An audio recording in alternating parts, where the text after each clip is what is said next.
Welcome to NYCHA CEO Lisa Bova-Hyatt and your team. Thank you all for joining us today to answer our questions. On April 24th, 2024, the administration released the Executive Financial Plan for FY24 to 28 with a proposed FY25 budget of $111.6 billion. While NYCHA's budget is not part of the city budget, the city does provide supplemental funding to the authority.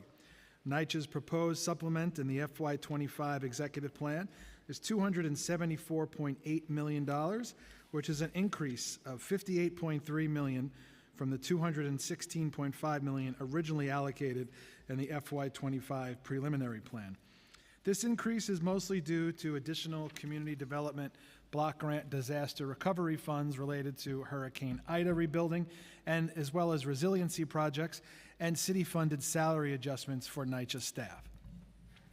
In the council's response to the mayor's preliminary budget, we called for $584 million in capital funds for NYCHA to fill repair requests that have been denied, support the vacancy unit readiness program, and bring on staff to restart delayed community and other discretionary projects. I am troubled and concerned to see that not only does the executive plan not include $1 of what the council called for, but cuts nearly $7 million worth of security guards at 55 NYCHA buildings for seniors, one of them in my district. My questions today will largely focus on these unfunded capital needs, the elimination of unarmed security guards and other staffing attrition, the readiness of the vacancy units, rental arrears, and disaster response funding. The plain truth is we're still in. The state has taken steps recently, but our public housing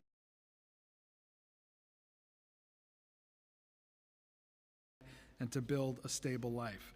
It's vital to make sure NYCHA tenants and their homes get the attention they deserve, and I think you'd agree. So I look forward to hearing from the CEO and her team and the questions from my colleagues today. I'm now going to turn it over to my co-chair for this hearing, our council's chair of the Public Housing Committee, Councilmember Chris Banks, for his opening statement. Thank you, Chair Brennan, and welcome once again to everyone to attending today's hearing on fiscal year 2025 executive budget for NYCHA. I'm Councilmember Chris Banks, the chair of the Public Housing Committee. And I want to also again thank the NYCHA Authority, CEO Bova, and staff for coming. NYCHA has operated the largest public housing program in the nation for over 75 years, providing affordable housing to over 500,000 working class and low-income New Yorkers throughout the Section 9 public housing and Section 8 voucher programs. NYCHA is a precious and critical resource in an increasingly unaffordable city. However, it has $78 billion in capital needs resulting from decades of underinvestment. These needs simply do not have the required funding in NYCHA's 5-year capital plan, which totals only $8.21 billion. Unfortunately, the administration did not add a dime in funding to NYCHA in the Executive Capital Commitment Plan. The council's preliminary budget response made very clear how the city would spend another $500 million annually to approve NYCHA's apartments and turn them over faster for new tenants. For example, the council called for an additional $45 million to expedite the rehabilitation of vacant apartments throughout NYCHA's struggling vacant unit readiness program. However, no funding was added. Since 2021, the number of vacant NYCHA apartments has exploded tenfold to nearly 5,000. However, the administration has pushed successively rounds of pegs on the program. The committee looks forward to understanding NYCHA's capital priorities in this environment of a new capital support for the city. We also wish to learn about any changes to capital priorities or timelines now that we are 5 months into NYCHA's fiscal year. Part of this discussion will include $30.7 million added in fiscal year 2025 for federally funded disaster recovery projects, resulting from Hurricane Ida. Although only a fraction of NYCHA's developments will receive the improvements, they represent a meaningful investment at improving some elevators and floodwater management infrastructure. I hope to also hear updates about the public-private partnership alternatives to Section 9, which are RAD, PAC, and the Preservation Trust. These strategies are key to NYCHA's long-term approach to making capital repairs, and it is noteworthy that the PAC capital funding ends in fiscal year 2026 in the executive budget.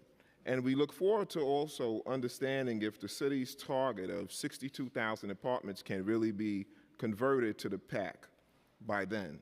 Regardless of the program, NYCHA tenants are served by, they all serve quality maintenance work. They all deserve quality maintenance work and a clean and safe place to live. NYCHA's 2024 operating budget totals $5 billion and runs an anticipated $35 million deficit. The deficit is expected to grow to $64 million in 2026, and in part due to the ongoing rental arrear crisis. While most state ERAP funding has now been applied to tenant balances, there is still around $448 million in arrears, up from the $125 million in 2019. To close its budget gap, NYCHA has announced new cuts, and I'm most alarmed by the wholesale cancellation of the unarmed security guards at the 55 senior developments across the city, which is set to take effect on July 1st. The annual cost of this key safety program is $6.8 million, a drop in the bucket amidst NYCHA's $5 billion operating budget. With so many other places to cut from revenues and savings, the change is a non-starter for me. No doubt my committee colleagues will also share their views today as we work to restore this program and defend public housing's tenants. Finally, I would like to thank the Public Housing Committee staff who have helped to prepare this hearing, Dan, Karna, Jose, my Chief of Staff, Michael Lambert, and the district office staff. With that, I will now pass it back to Chair Brenner. Thank you, Chair Banks. Before we get started, I also want to take a quick moment to thank the entire Council Finance Division staff who works very, very hard this time of year behind the scenes to prepare for these hearings. Today, especially to Jack Story and Dan Krupp, my committee counsel, Mike Toomey, my senior advisor, John Yedden, and all the finance analysts back at Mission Control who make this all possible. As a reminder, for this year's executive budget joint hearings, we'll take public testimony on an agency's executive budget that same day after the agency witnesses have finished, instead of holding one day for all public testimony as we've done in the past. So if you're here today and you wish to speak on the NYCHA executive budget after the NYCHA panel, please fill out a witness slip with the Sergeant at Arms. And I'll now turn it over to my committee counsel, Mike Toomey, to swear in the witnesses. I will also acknowledge we've been joined by council members Osei, Ayala, Aviles, Lewis, and Carr. Good morning. Raise your right hands, please. Do you affirm to tell the truth, the whole truth, and nothing but the truth before this committee, and to respond honestly to council member questions? Lisa Bova Hyatt, Ava Trimble, Annika Lescott Martinez. I do. Sean Mavani. Thank you. You may begin. Thank you. Chairs Chris Banks and Justin Brannon, members of the Committees on Public Housing and Finance, other distinguished members of the City Council, NYCHA residents, community advocates, and members of the public, good morning. I am Lisa Bova Hyatt, NYCHA's Chief Executive Officer. I am pleased to be joined by Chief Operating Officer Eva Trimble, Executive Vice President of Finance and Chief Financial Officer Annika Lescott Martinez, Chief Asset and Capital Management Officer Sean Mavani, and other members of NYCHA's team. NYCHA's adopted budget was approved by its board of directors in December. Thank you for this opportunity to provide updates on NYCHA's fiscal outlook for 2024, as well as our work to transform our organization and improve residents' quality of life. making the best use of the limited funding available to improve living conditions for NYCHA residents is at the forefront of our mission. As we discussed with the Council in March during the preliminary budget hearing, we are grappling with significant rent arrears, which have made NYCHA's fiscal predicament more dire. Rent payments are 1/3 of NYCHA's operating budget, funding that is vital to the efforts to repair and maintain NYCHA developments. This is an especially critical situation considering that our aging buildings have nearly $80 billion in major capital needs, the result of decades of federal disinvestment. However, thanks to the commitment of partners like Mayor Adams, Governor Hochul, and the state legislature to the well-being of public housing residents and the future of this agency, NYCHA has received $147 million in ERAP funding to date. We have applied $145 million to residents' accounts and will continue to credit residents' accounts as funds are received. Thanks in part to the ERAP funding, rent arrears have decreased since last year and are stabilizing. Additionally, the state budget has recently appropriated $140 million to NYCHA for capital projects. We will engage with state stakeholders to program these funds in the coming months. And we were allocated $379 million in expense funds and $1.4 billion in capital funds, including funding for our PACT program from the city this year, city fiscal year 2025, through the executive plan. We are incredibly grateful for this support, which will go a long way in stabilizing the authority's finances and enabling the repairs that residents deserve. In terms of federal funding, based on preliminary information, we expect that we will receive about $4.961 billion in operating revenues. To help close our $35 million operating deficit for 2024, we will continue to closely monitor our spending and revenues and implement cost-saving measures as necessary. We received a $754 million federal capital grant in 2023, $43 million more than in 2022, and are still awaiting notification of our 2024 grant.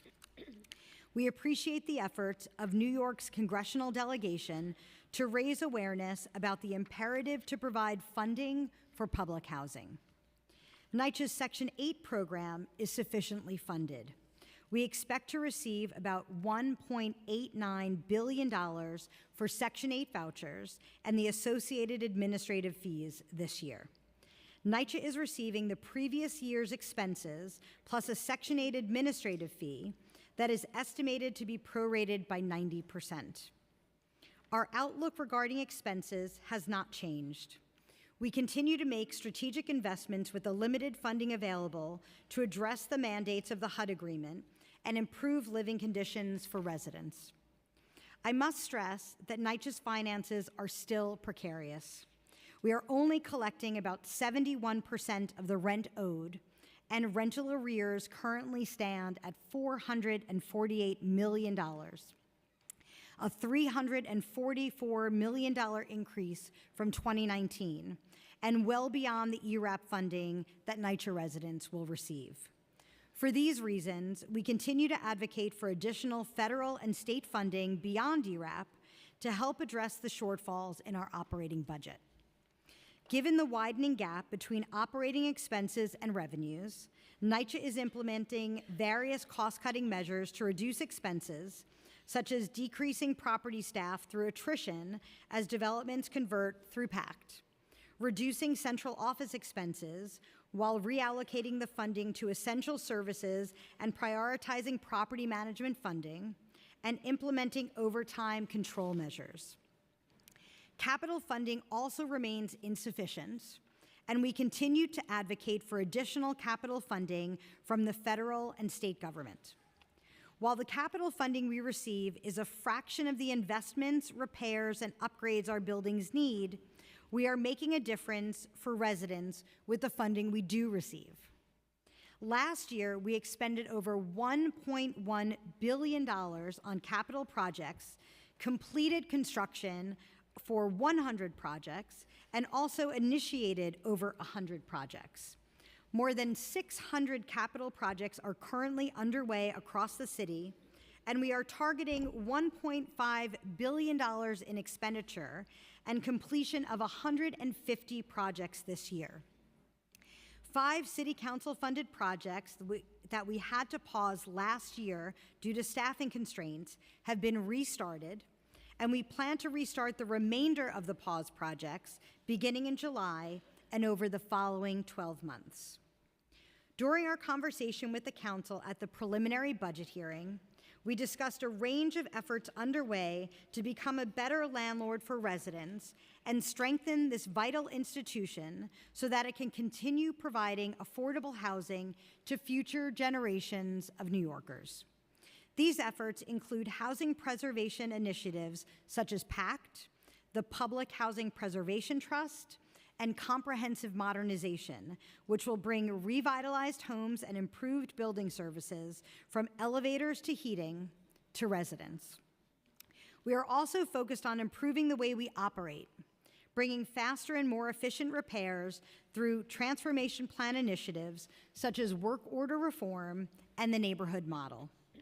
We are making progress with these initiatives, and we are happy to answer any questions about our work that you may have. Thank you, as always, for your partnership in our shared mission of service to NYCHA residents. Thank you. Thank you.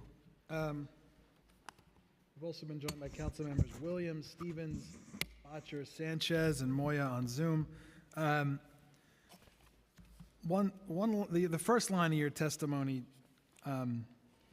is troubling just because it's because it doesn't raise eyebrows, making the best use of the limited funding available to improve living conditions for NYCHA residents. Can you just sort of, as we get started, outline for us how NYCHA sees the federal disinvestment over the years, or at least since you've been in charge? Thank you very much for that question, Council Member. Over the last 10 years, we've been underfunded by $480 million in the public housing program and $200 million in the Section 8 program. All right, wait. So over the last 10 years, so 10 years ago, you were getting $480 million more than you're getting now from the federal government? No. What did you? 480 million is what we should, additional funding that we should have received over 10 years that we did not receive. Right, okay. And it's important to note that 10 years ago, it was to the tune of $100+ million a year, and as time has gone on, they've started to catch up. As time goes on, you're what? They've started to catch up in terms of providing. So 10 years ago, you were averaging about $100 million a year from the federal government? The shortfall. I don't know where we're... The shortfall was $100 million. Okay, and where are you at now? The shortfall in 2023 is actually $97 million. And in 2024 is $113 million in operating subsidy alone. Okay, so when compiling its 2024 budget, NYCHA reviewed $270 million in pillar area funding requests. It approved $176 million and denied $94 million, citing a lack of funding. The denied requests included projects to address heating, elevators, environmental hazards, pest and waste management. Could you tell us, did NYCHA go back to the administration and request this pillar area funding? We continue to work with our city partners to, provide additional funding for our residents. The city already provides, in 2024 alone, $1.9 billion across operating and capital sources. And of that amount, there's a significant amount there for the HUD pillar areas through the city capital funding. OMB has made major investments in schools and jails as part of its capital plan. Were you told the city had no additional debt capacity to support public housing in this plan? We were not told that by anyone. What were you told? We did not have a conversation with the city about their debt capacity. You didn't have a conversation with the city about the debt capacity as it relates to more funding for capital? I had no conversation with the city about debt capacity. But the administration never said your capital might be in danger because of our debt limit? The city worked with us on our city capital funding. There was funding that needed to be reallocated, and we did that. We also work with them to stretch our city capital funding depending on our project timelines. We did not have any specific conversation about the city debt limit with anyone. Okay, the FY25 state enacted budget includes $140 million in new capital funds. Can you detail for us some of the types of capital projects that money will fund? Thank you, Chair Brennan. So that funding was announced a few weeks back. We're in the process of engaging state stakeholders to determine where the best use of that funding moving forward. In 2023, state allocations were used for things like envelope improvements, so facade repairs of our brickwork, heating systems, and in previous state allocations have been heavily focused on the HUD pillar areas, our heating systems and our elevators. But the state processes after the appropriation is made, there's a number of steps we go through to engage with the legislature and other state agencies to determine how that funding can be utilized in terms of the types of capital improvements and the locations of those. Do you think you'd have an idea of what that'll go towards? Traditionally, that process is quite lengthy. We, in previous couple years, have been able to really work with the state to move that very quickly. I would guess, by the end of the year, we'd have clarity and ideally move towards what's called a grant disbursement agreement when that money actually becomes available to us. Okay. I'll talk about the elimination of the unarmed security guards. So NYCHA has announced that it's canceling its unarmed security guard service at 55 senior developments across the city on June 30th, which will be the end of FY24. Total expense budget for this is $5 billion. The annual cost for security at the 55 senior developments is just $6.8 million. Why is NYCHA proposing this as a cut rather than making deeper reductions to its central office staff or to overtime? Thank you, Council Member. I want to start by saying we recognize that there is no good budget cut out there. We've had to face a series of trade-offs as part of this budget process. As our CFO will mention, the budget that was adopted by our Board of Directors in December included a $35 million deficit. So all of these cuts that we had to make were just to get to that $35 million deficit number.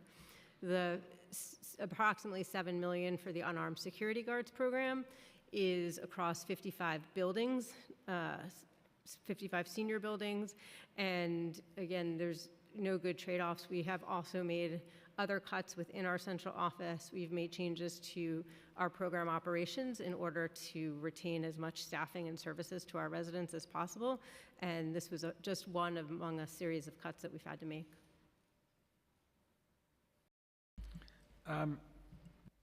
Did NYCHA request that the administration baseline the costs of the security guards as a new need to prevent that cut?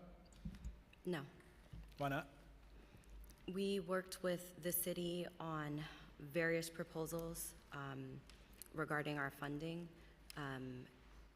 And we, as Eva mentioned, we did the best that we could with the funding that we had, both from our federal, city, and state partners. What were some of the things that you decided to keep instead of cut? Well, first and foremost, we kept services related to maintaining and operating our aging buildings. It's important to note that year over year, the NYCHA budget is actually increasing by $300 million because there are various non-discretionary costs that we cannot cut. For example, our utilities increased from $600 to $643 million. That's additional $40 million on utility costs across the entire portfolio that we don't have discretion over and must provide. So that's just one example. We also have various HUD-required insurance programs and other requirements, basic requirements and core requirements as a landlord that we had to keep. Wouldn't security be one of those core requirements as a landlord?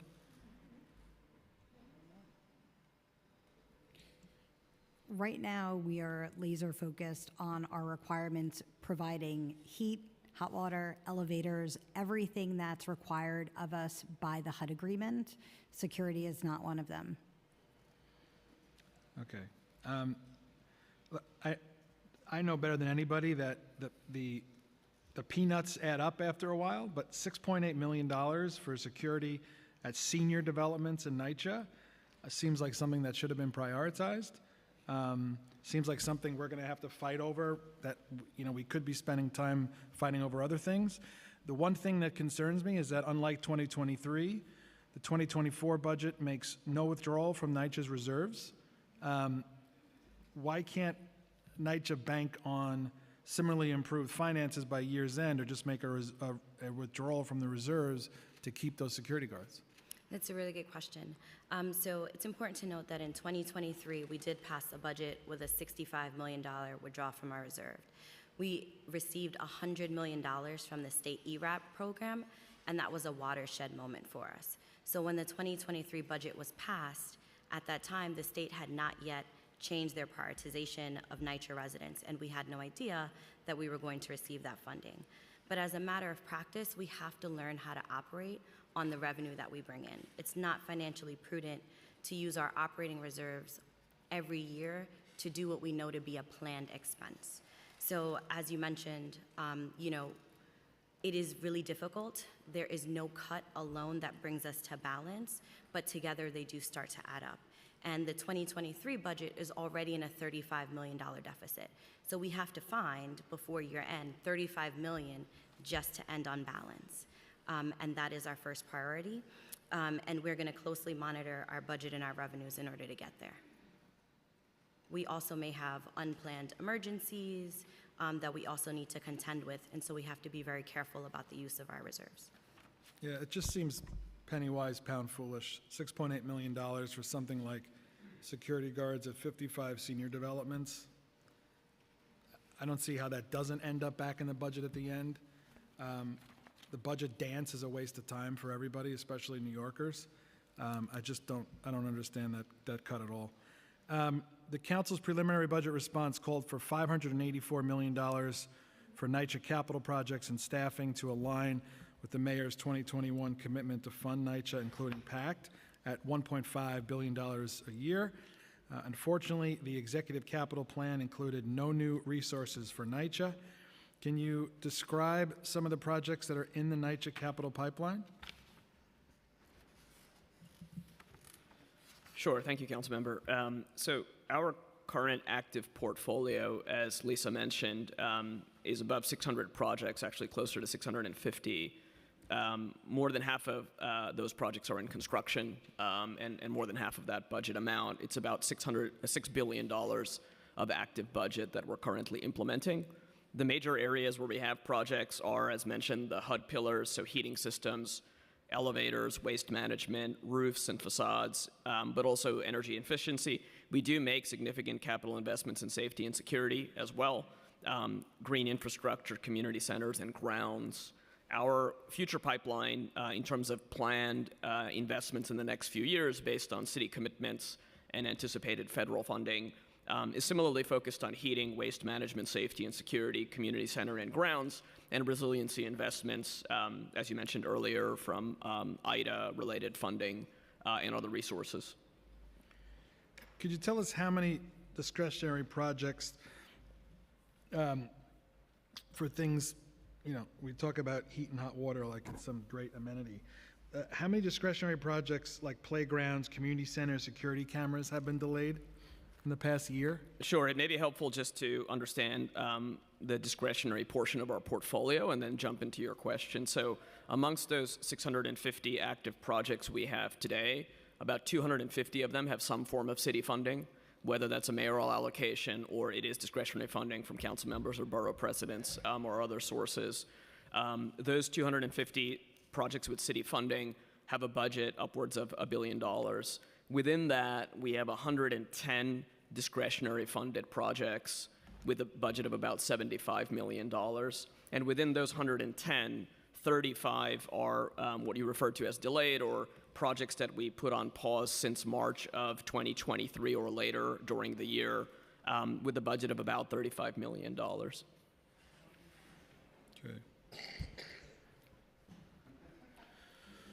The executive budget includes $30.7 million in federal disaster recovery funds from Hurricane Ida. Reflecting back on the lag in receiving funds for these kind of things, Hurricane Sandy was 12 years ago, and deeply impacted many NYCHA communities, especially my own in Coney Island. We're still grappling with that. Can you share how many of the Hurricane Sandy projects are still ongoing and how many have been completed citywide? Sure. So the Sandy program was focused on investing in restoration and resiliency at 35 NYCHA developments. The Sandy projects at 25 of those developments, all major construction and items are completed. So that means we have a remaining 10 developments where work is ongoing. The work at those sites is anywhere between 70% and 99% complete in terms of construction activities. Where are those 10 developments? I can give you a full list of those. Just give me a moment.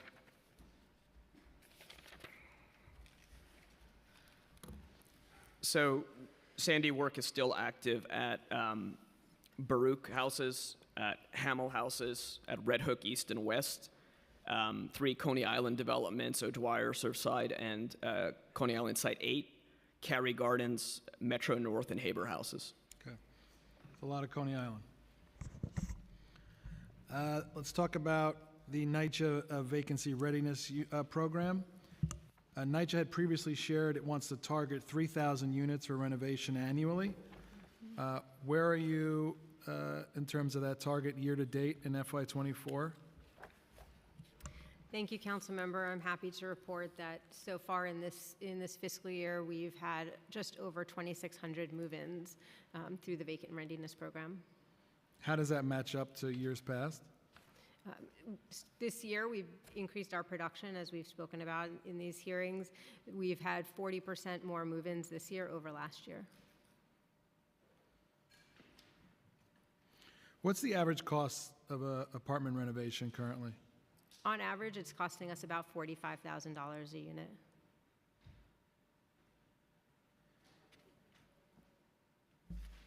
Okay, I just have a few more, and then I want to give it over to my chair and my colleagues. The rental arrears and evictions, tenant rent arrears, I think you noted, still total about $450 million, despite the application of $140 million in state ERAP funds. Although ERAP has helped manage the crisis, arrears remain well above 2019 level of $125 million. How much is left to be applied from the state ERAP? $2 million. And say again, I think you may have said in your testimony, but what is NYCHA's anticipated rental arrears for the end of FY24? We don't make projections about arrears. We would like for our arrears to be 0. So would I, but that's not reality. We don't have a projection of what that would look like? We do not project arrears. Okay. There's an article in Politico this morning from Maya Kaufman about the Reese houses. It's home to about 4,000 New Yorkers in the East Village. After waking up each morning with swollen eyes and hair falling out in clumps, NYCHA resident Shalitha Hill landed in the emergency room with suspected arsenic poisoning back in March. Her urine sample showed arsenic levels of 117 micrograms per liter, which is more than double the threshold, triggering a report to the state. Ms. Hill was treated in an emergency room for symptoms, quote-unquote, symptoms concerning for arsenic toxicity, according to medical records that were shared with the publication. Ms. Hill is not alone. Several neighbors in the Reese houses share her concern, and they feel that tap water is to blame. I understand that the administration is still awaiting the findings of the DOI probe into another water contamination scare at Reese in 2022, where tests were positive for unsafe levels of arsenic. I think at the time, NYCHA contended it was a false positive based on a lab error, and that retesting found little to no trace of arsenic. So will NYCHA, or has NYCHA agreed to retest the water at Reese houses to ensure that there's no arsenic in the water? Thank you for that question. NYCHA has tested over 500 water samples from Reese houses for arsenic and other parameters. There is not and was never any arsenic in the water supply there. All samples met the water quality standards for arsenic and conclusively show that there is no water quality concern in the drinking water at Reese houses. We understand that DEP tested the water as late as April of 2024, and both showed a non-detect for arsenic. Residents that say they're still getting sick, have we tested their apartment specifically? There's no need to test their apartments. Their water comes directly from the water supply. There is no water tank. It comes directly from the main. And is there any other way that these symptoms could be explained? I am not a doctor. I don't know if you've had your hearing with DOHMH. I'm sure that they can provide more information regarding this, but I do understand that arsenic is a naturally occurring element that can be achieved from either smoking or fish or other items, but that's really a question for DOHMH. Okay, I'm going to hand it over to Chair Banks. Quickly, we've been joined by Council Members Mealy and Hudson. Thank you all very much. Thank you, Chair Brenner. I just want to, before I start my line of questioning, I just want to recognize the seniors from the Vandalia Senior Center.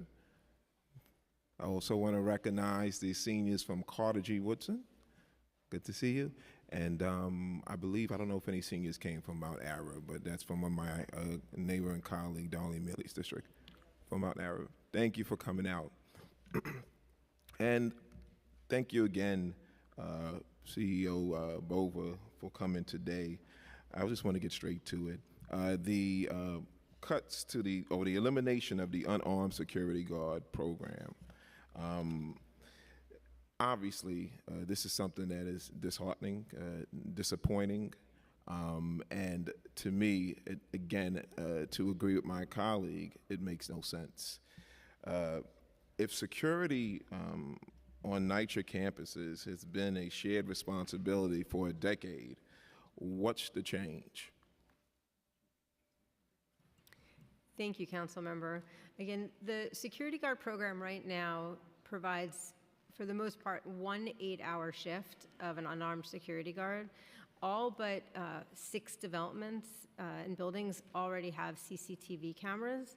And in addition, we've notified each of the relevant precincts or PSAs of our programmatic change. We're working closely with them to make sure there's additional patrols. And even though NYCHA is eliminating this program, we've done a lot through our Office of Safety and Security and our partnership with NYPD to expand safety and security programs for all of our residents in all of our buildings, over 2,000 buildings across NYCHA's portfolio. This includes having patrols with DHS and NYPD together to patrol in our buildings for homeless folks that may be in the buildings and offering them services. We are now doing a comprehensive development and safety and security assessment of every building, along with resident associations, walking the buildings, identifying risks and security hazards, and coming up with plans to address them. And we've been working closely with NYPD to remove illegal micro-mobility devices. So we're working closely with NYPD on all aspects of safety and security across our entire portfolio. Would you agree that cameras are not enough to secure our seniors? I am not a safety and security expert. I Well, defer to I'm not asking NYPD you on comprehensive security measures, but CCTV is an important tool in that safety toolbox. We work closely with NYPD to provide them video and camera footage as needed. We've been able to use that to apprehend perpetrators in our buildings. So it is a very important tool for us. Well, I believe it was about 5 years ago or so at Woodson Houses, Carter G. Woodson. We had close to 4 to 5 seniors who were murdered, and I believe there were no cameras at that time, and there's been issues. I know at Vandalia Houses for the last 5 years, they haven't even had a security guard or security or boots on the ground at that particular development. So I want to know, with Vandalia particularly, where has that money been going? Because it was news brought to me at a town hall meeting that I held yesterday that they haven't had security, physical security, at the development for the last 5 years. So I want to know, where was that money? Where has that money been going? I'm not familiar with an issue with our guard at Vandalia. but There's I will no happy to guard look. at the- I will right. look into that situation. We do checks on our guards to make sure they're showing up. So I will look into that situation and get back to you. Well, as part of the city's focus on public safety, shouldn't senior buildings be a priority? As I said, we work closely with NYPD on all of our buildings. The various, resources that we've been able to bring, including DHS in order to do walkdowns of the buildings and provide services, the NYPD for removing micromobility devices, and we are working with resident associations in order to do our own comprehensive development, safety, and security checks. Would you agree that having boots on the ground as a security guard is the first line of defense? NYPD is definitely the first line of defense for criminal activity. I don't deny that this is an important program. We've had, and as I mentioned before to Chair Brennan's question, there is no good budget cut that we've been happy about having to make, but we've had to make difficult choices in this budget to get to our $35 million deficit. And unfortunately, this was one of the areas where we felt through our partnerships with NYPD and other activities that. And this has been, you have discussed this with OMB? Yes, they're aware of this change. Okay. Do you know how much money other agencies are spending annually on NYCHA, such as the FDNY, NYPD, DOT? We do not know, and I think that question is best posed to the city or those agencies directly. Are any developments going to lose any hours of security guard coverage when the 1.5 million new need for the coming fiscal year? I'm sorry, can you I said, repeat the question? are any developments going to lose any hours of security guard coverage, even with the 1.5 million new need for the current fiscal year? Do you want to speak to it? So the 1.5 million that was provided by OMB to help support, to keep these guards on actually through July 1st. So as I mentioned, OMB is aware of this proposed change in our budget, and they did provide us $1.5 million to keep the guards on from January through the end of June, while we continue to look at other options, see how the budget played out. And so that money will have already been spent by the end of June, and that is why July 1st is our cutoff date for the guards. Would you agree that 6.7 or 6.8 million dollars is a minuscule amount of monies compared to the entire city budget? We think that every dollar is significant, and as Eva mentioned, there's really no good way to close a budget, and so we've just done the best that we could, but every dollar is significant. Once again, are you prioritizing seniors or the 55 senior developments when it comes to providing security? As Eva mentioned, we have worked with our various partners at NYPD. We have worked on getting CCTV cameras, and so we really have, worked to get other items in our toolkit up and running, and we have done that across our entire portfolio. So security and safety is a priority for us across our entire portfolio. There are about 6 developments that currently have no cameras in the 55 developments throughout the entire city. If you completely now cut the security guards that they do have, would you agree that now those 6 developments will have no security apparatus to protect them? While they do not have cameras or guards, they still have support from NYPD and our partnerships with NYPD That's not and enough. the PSAs It's not in enough. order to provide safety and security. It's not enough. We've seen issues with response times, and we know that a senior walking into a building and a security guard standing at the door, standing in that area, can be a deterrence. So I fundamentally disagree with that. We're so totally shifting everything to NYPD. In previous financial plans, the administration shifted funding from the vacant unit readiness program from the expenses to the capital budget to generate savings. Why not swap additional vacant unit readiness funding to create capacity in the expense budget for the security guards? We do not make those decisions regarding the swaps. Well, who We ma- are told, that we have to shift expense to capital. We work with OMB on a list of projects, but we are not, the ones making a decision in the city budget about swapping from expense to capital. Okay.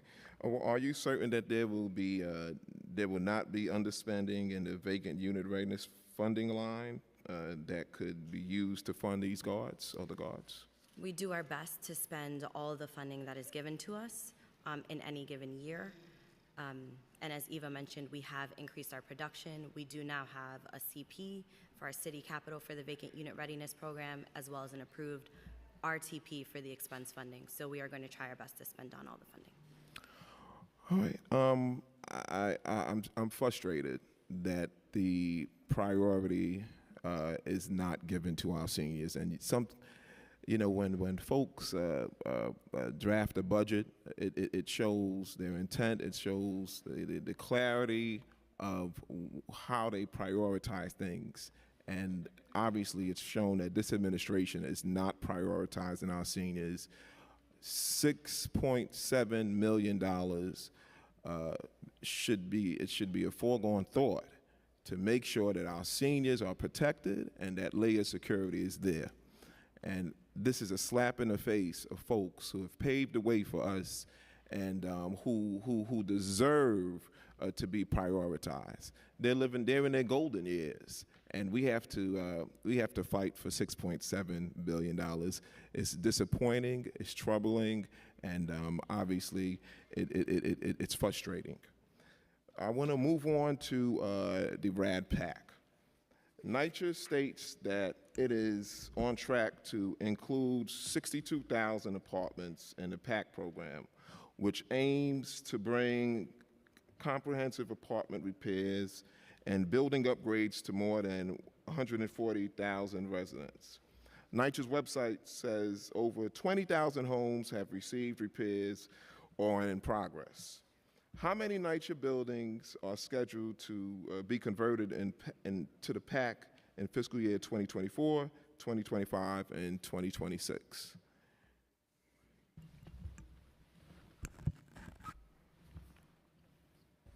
Do you swear, do you affirm to tell the truth, the whole truth, and nothing but the truth before this committee, and to respond honestly to council member questions? Yes, I do. Thank you. Please state your name. Jonathan Gavaya, Executive Vice President of Real Estate Development. So we have converted just under 21,000 units as of the end of last calendar year. And we've got another 17,000 units that are in our pre-development stage. So we have selected development teams. Those teams are developing their scopes of work, and we're moving towards the conversions.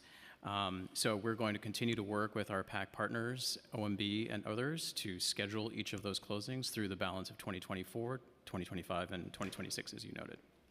Could any development or closing fees, as the private developer comes into to manage, help offset NYCHA's deficit, the closing fees?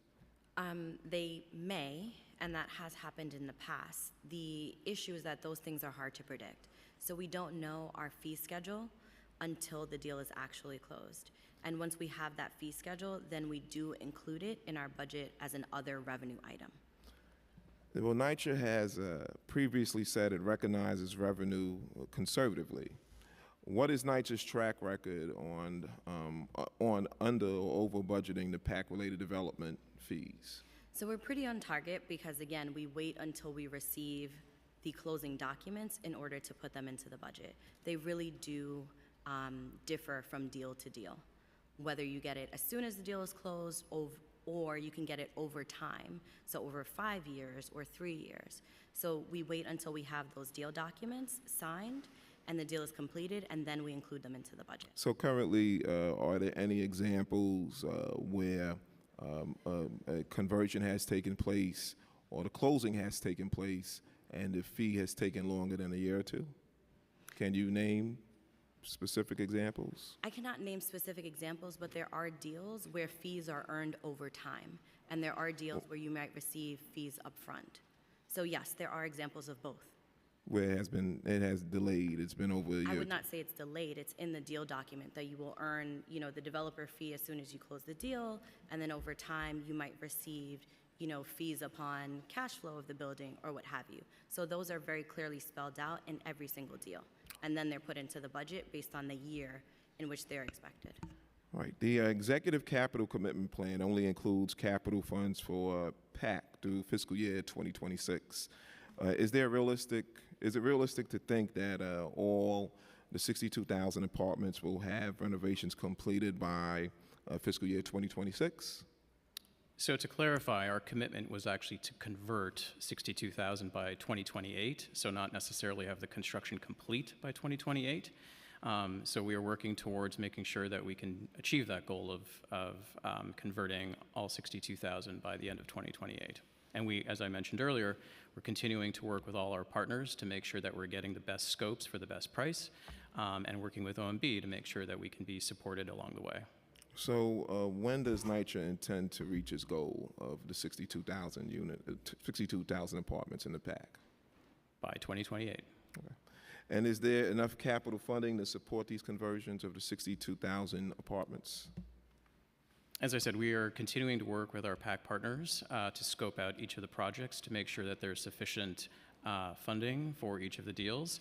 And we're continuing to work with OMB over time to make sure that by 2028 we can get these deals closed. I have just a few more questions, and I'm going to pass it back to the chair.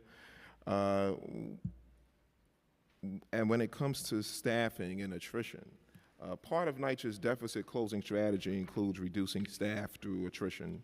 The budget reflects 12,108 positions in 2024, decreasing to 11,292 positions in 2027, which is a 6.7% decrease. There are currently 11,401 active staff at NYCHA. Can you provide an update on if any staff outside of the PAC developments have been attributed so far as part of the savings plan? So our attrition rate 3-year average is 14%.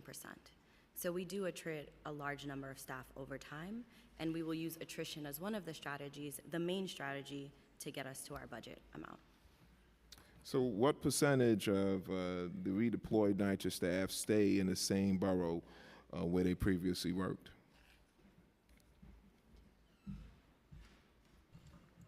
Thank you, Council Member. Leading up to a projected closing and transfer of a development in the PAC program, we work closely with our HR department to see how many staff need to be transferred, and we look at current vacancies both near that site as well as in the overall borough. We also work to minimize travel hardships and ensure that staff have a pick of where they want to go. So we work closely with each staff member to reassign them to existing vacancies as close as possible to their current location. Well, in the 2025 plan, it's set to remove 632 positions, a 5.2 decrease from 2024. What is the anticipated savings? Sure, happy to take that question. So the variance from 2024 to 2025, as you mentioned, is 632 positions. But if you notice, on a net basis, salary and fringe year over year actually increased by $17 million. All right. Well, does NYCHA anticipate a turnover or to slow or recruitment to improve, given the new collective bargaining agreements funded with the $185.8 million across the plan? Yeah, I mean, we've had collective bargaining agreements in our history pretty traditionally, and yet and still our attrition rate stays around for the 3-year average is 14%. It can be still upwards of 10%. So we don't think that collective bargaining alone is a major factor that is going to completely change our attrition rate at the agency. Is there any attrition plan for the central office Yes. roles? Okay. And is resident engagement going to see fewer staff? 1 second. So in our adopted budget, resident engagement headcount is 200 staff. I do not have the 2025 number with me, so sorry about that. If you can get that to us, please. The Department of Investigations recommended that NYCHA institute a centralized contract oversight unit to correct its micro-purchasing procurement process. NYCHA accepted these recommendations. Has this unit estimated to cost $6.1 million now been incorporated within the 2024 operating budget? Yes, it has. And how many new staff will be required, and how else will the money be spent? Sure. So the 6.1 million includes two main things. The first is 37 staff, 29 in operations, and 8 in procurement. And it also includes a $344,000 vendor integrity review contract as required. How long is it going to take to launch this? So we are already in progress. We have the postings up for those positions, and we are hiring expeditiously. And who will fund the unit ultimately? For example, would it be done by HUD, or will it be the city? So no specific funder. We've added it to our budget, and we will fund it as we go. Thank you, Mr. Chair. Turn it back over to you. Thank you, Chair. We've also been joined by Council Members Salamanca and Powers. And we're going to start with questions from Brooks Powers, followed by Ayala. Thank you. I have quite a number of questions for you, Chair. We've been waiting to see you in Rockaway. I know the last time we saw each other was at the ribbon cutting for the Redfern Houses Park, and we were looking forward to the tour that you had committed to doing. We hope that you'll be able to make it there. So a few things. One, vacancy. In the NYCHA developments in Rockaway in particular, we're seeing a significant number of vacant apartments that have now been overtaken by squatters and drug dealers, creating great safety concerns for my residents in the NYCHA developments. I'd like to know what steps NYCHA has taken to address this. Also wanting to understand, globally speaking for NYCHA, what is the number that you've identified in terms of squatters in these vacant apartments? Has NYCHA had to take any of them to court to properly evict them? And what does that dollar tag look like? Also, a number of our entrance front doors are broken. And I'd like to know, how does NYCHA track the number of doors that are broken, and what the average length of time it takes for the repairs? And does this budget account for being able to repair all of the doors that are currently broken? Also, I represent a coastal community. A lot of our developments were impacted by Superstorm Sandy. Want to know, are any heating and cooling systems planned for updates? The last time we had a tour by a NYCHA chair was with Chair Russ, and at that time we were told that our cooling systems were old, and so wanting to know, has NYCHA begun to take any steps to address that? In the wintertime in particular, we see a lot of complaints in terms of not having hot water or heat in a number of our developments. Also, funding was received to repair 2 oceanside playgrounds on Beach Channel Drive at Beach 56th Street and Beach 54th Street. I'd like to know who the contractor is working on that project. I'd like to know, has that contractor been paid in full? Has that contractor been paid in full to date? And I'd like to also know, why has this project exceeded the projected date of completion? And then finally, emergency transfers. We have been seeing a significant delay in emergency transfers for folks who have endured some level of violence, and wanted to understand what the average timeline is for moving someone with an emergency transfer, and how NYCHA is working to move this along. And I'll close with my questions by extending once again an invitation for you to visit our NYCHA developments in the 31st Council District, because my residents are eager to meet you in person. Thank you. Thank you so much, Councilmember. I'm happy to have Brian Honan and Emma coordinate with your office. It was great seeing you at that ribbon cutting, and I'm happy to come out there again. I think what we'll do is maybe we'll start from left to right, and I'll turn it over to my colleague Sean to talk about the Sandy projects and the playgrounds. Thanks so much. So one of your questions was around heating and cooling and resiliency investments. We put out our capital plan and specific projects planned at each site publicly. We have a live part of our website called the Capital Projects and Needs Tracker, where any member of the public, a resident, or others, council members and your staff can go and look and see what projects are planned for each site for the next 2 years, including heating, cooling, and other projects. I don't have the full plan for the next 5 years right in front of me, but we can follow up and provide you if there are any allocations that we already have made for future funding to go to heating or cooling investments. In the current 2-year one, are any located in Rockaway? So I don't have that capital plan in front of me, but we can definitely follow up with that. It'd be great to know before the hearing is out. Okay, we'll try to get that information if we can, or along with the other follow-up from the hearing, provide that to you.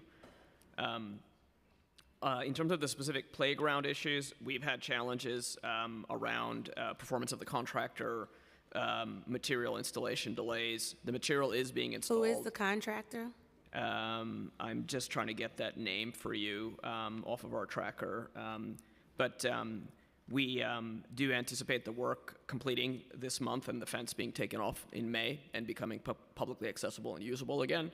And if there have been, performance issues with the contractor that contractually allows us to recoup funding or make a claim, we pursue that whenever that's the case. Has that contractor been paid in full? Not yet, no. The contractor would not be paid in full until the work is fully completed, accepted by my staff as well as by the property.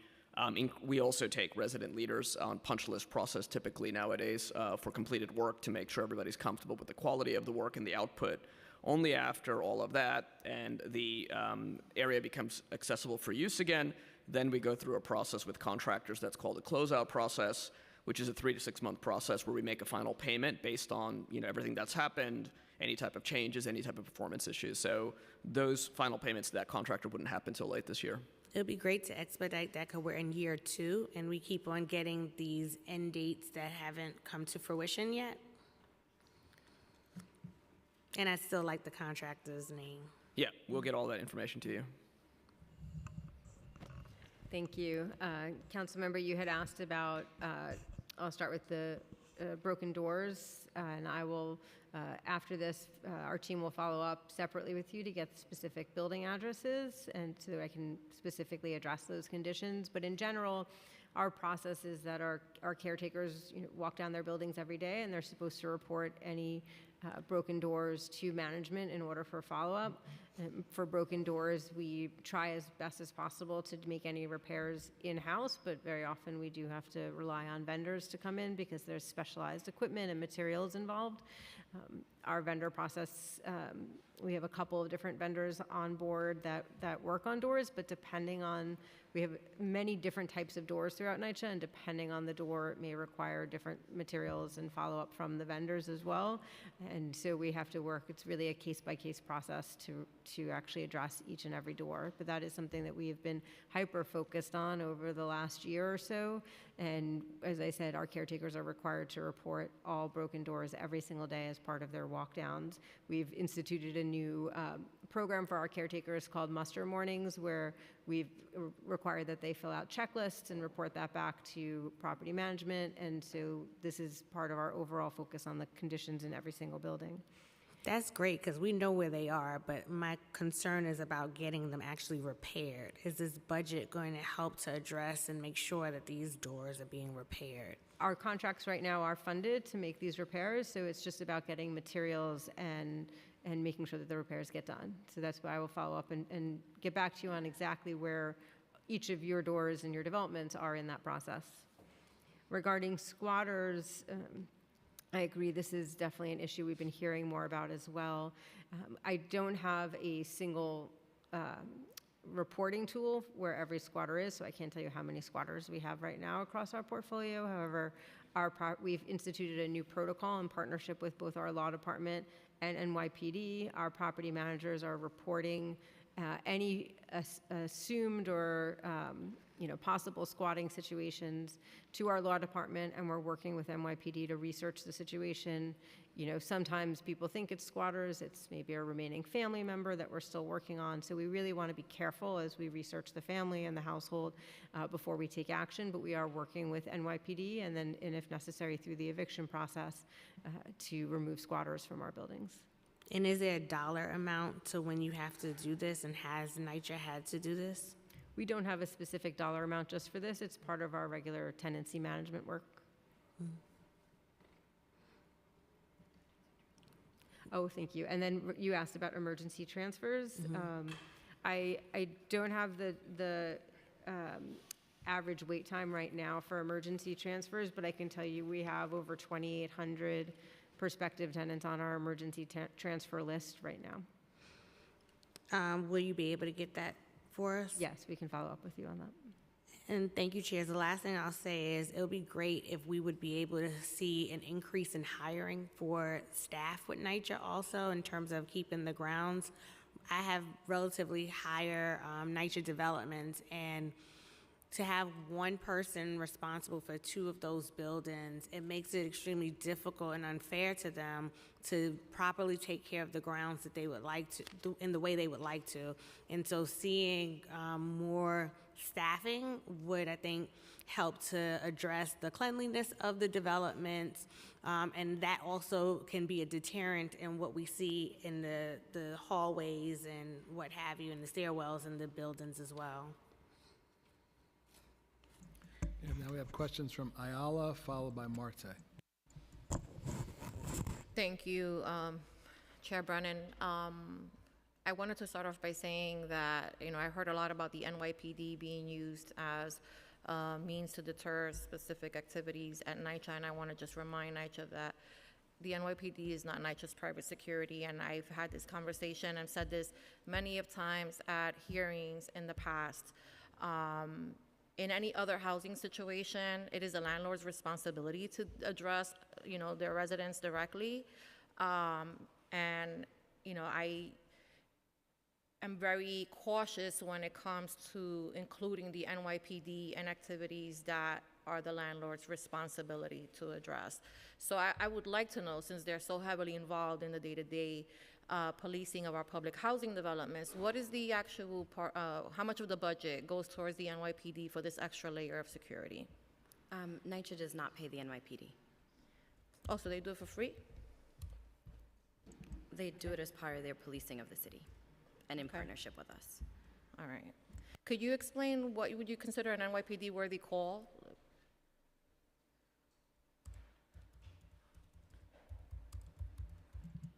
I would not opine on a worthy call. It's up to a resident to determine their safety and security and take whatever action they need to feel safe. But you mentioned several times in your testimony that you work hand in hand with the NYPD. What exactly is it that you're working hand in hand with the NYPD on? We coordinate with NYPD on a couple of different policy initiatives and program initiatives. So as I mentioned, we have coordinated inspections with the Department of Homeless Services in order to look for homeless individuals in our buildings. We do cellar to roof inspections. Hopefully, if we find someone, we offer them services through DHS. We work closely with them, as I mentioned, on camera footage. We were also, just closely coordinating regularly with PSA and precincts on activity going on. If there are special concerns at a building, we'll make sure that it's flagged, so they'll do extra patrols, just letting them know what's going on in our buildings generally. I just want to make sure that that NYCHA is not calling the cops on kids that are hanging out in the lobby, because I consider that something that is at the responsibility of the landlord to address. It is not a policing matter, and I want to remind you of the dangers of over-policing Black and brown communities and the history behind that. So I would hope that our public housing infrastructure is not complicit in those calls. Could you tell us how long you anticipate the capital projects that were put on pause to remain that way? And could you tell us what the main cause for the pause was? Is it a staffing issue, the number of capital projects, funding, or is it just a personal issue? Thank you, Councilmember Ayala. So the pause that we started last March is impacting 35 city-funded projects currently. We had to do the pause because a combination of the factors you mentioned, which are all related, inability to staff the large number of projects in our portfolio, which obviously relates to staffing budget and funding as well, and overall capacity. Our portfolio has grown significantly over the last 5 years and was at the largest number of projects historically ever at over 800, in late 22, early 23. And so pausing a number of projects was required to manage expectations with stakeholders about what we could deliver on what timeline, and to ensure that the quality of work and safety and other components of each project we manage was up to par where we want it to be.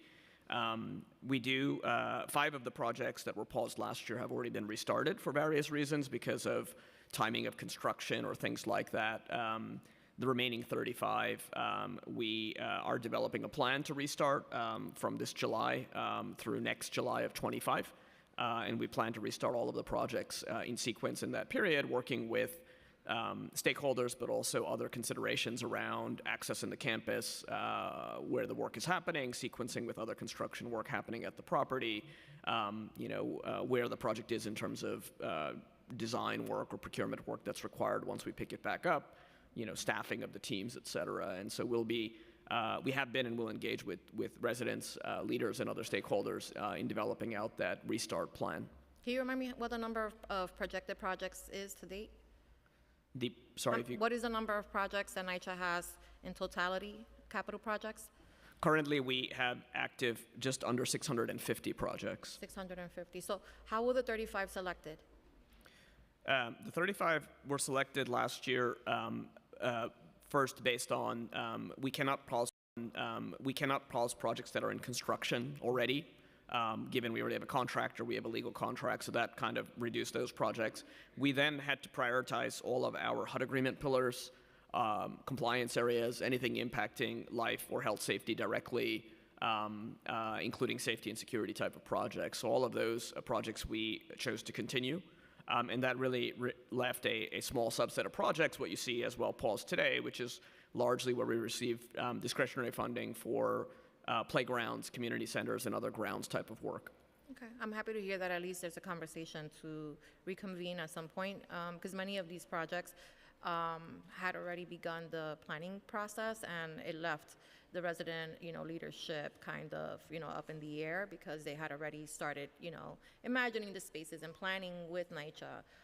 So I appreciate that. Can you tell us how much of NYCHA's capital budget is intended to cover the cost of desperately needed kitchen appliances and new cabinets? So kitchen appliances and cabinets are typically not capital expenditure and are not capital eligible under most capital funding sources. So they're part of the expense budget? When we're doing a one-off cabinet replacement or a kitchen appliance or as part of a turnover Traditionally, they've been funded out of the expense side. Okay. If we're doing a full rehabilitation of a whole building and redoing everything, including all the apartments, then those components would typically be part of the capital budget. So how much of the expense budget has been set aside for this? Sure, so there's around $20 million for carpentry, and that includes the kitchen cabinets, which we order in bulk. And the appliances? I do not have the appliances budget offhand. Okay, can somebody get that to us? Yes, we can. I appreciate it, thank you. Do you know how much of the budget is set aside for renovating the vacant units, and how many units are you anticipating will be renovated this year?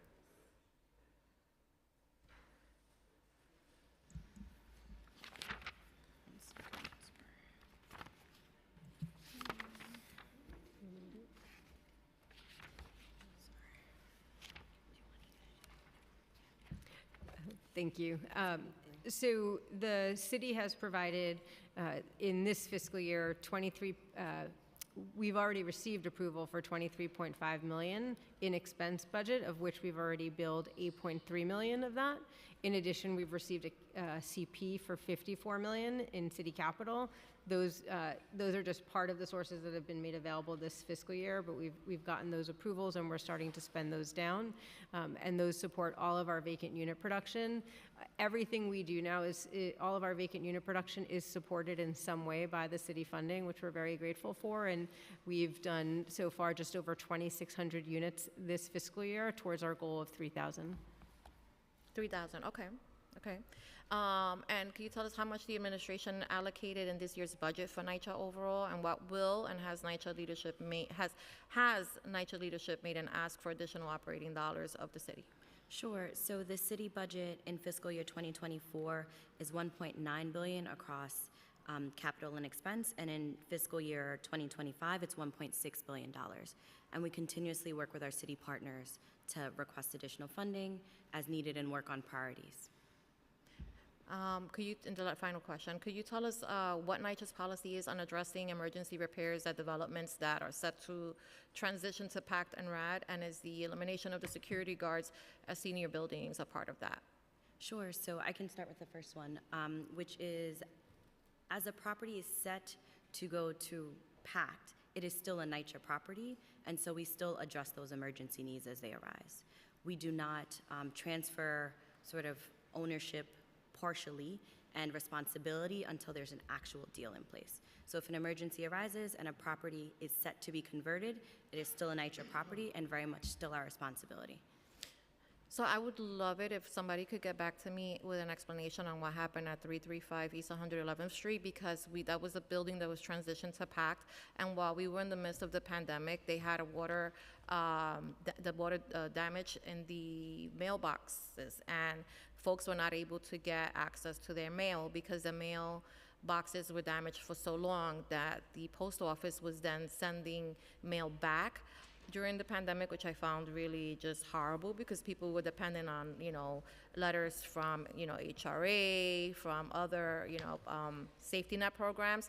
And I was told repeatedly that we were waiting on a vendor, waiting on a vendor, waiting on a vendor, waiting on a vendor, and the vendor did not come until such time as the transition happened, and the new landlord, then a new management, then purchased a new mailbox system. And so what you're saying is really just not consistent with what I'm seeing, so I would love to to better understand that before I cast any level of judgment. But I will say that this is something that has repeatedly been brought up to my office. I represent the largest public housing stock, and I hear it a lot.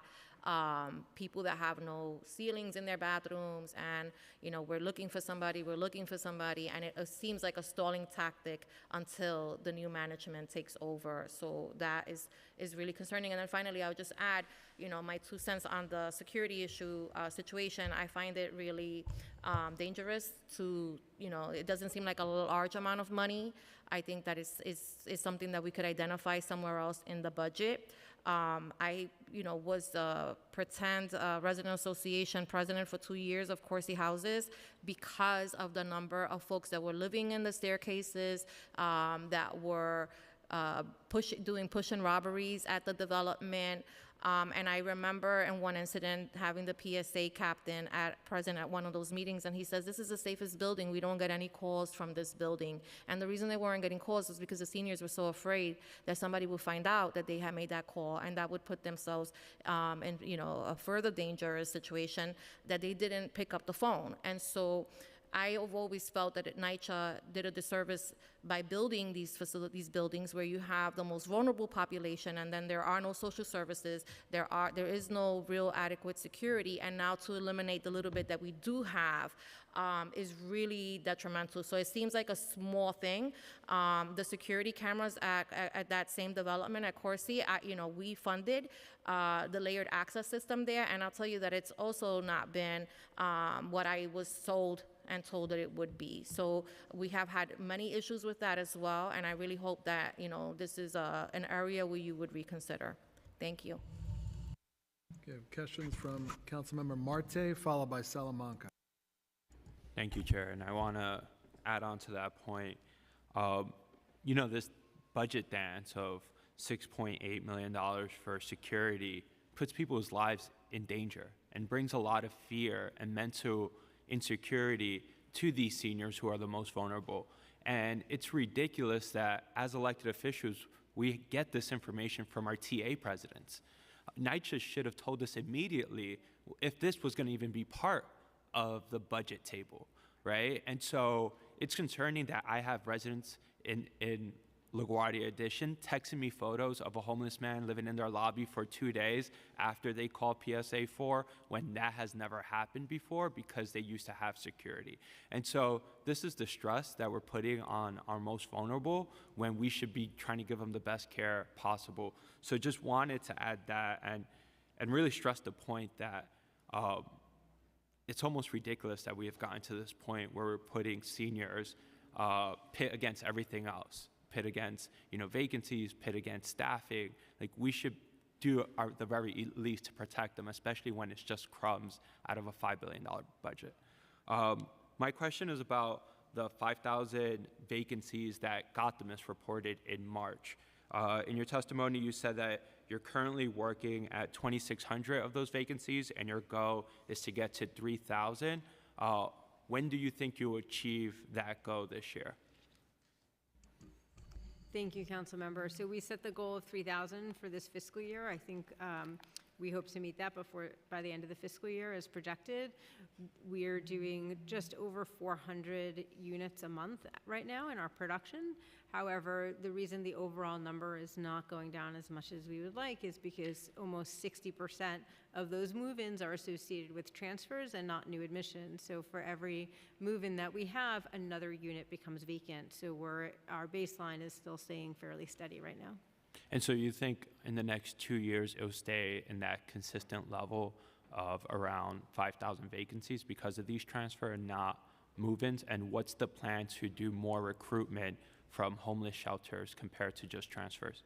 I can't project on what the future vacancy will be. Our process for making selections is dictated by longstanding court protocols and precedents, and so our tenant selection program chooses the next tenant. Sometimes it's a transfer depending on the apartment, sometimes it's a new admission.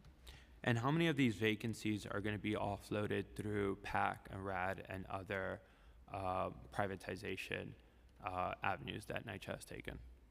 I can't say exactly. However, in lead up to a PACT or other type of conversion and transfer, we do start taking units off the rent roll into a temporary off the rent roll category in order to hold them for the conversion in order to facilitate relocations during the construction of the PACT project.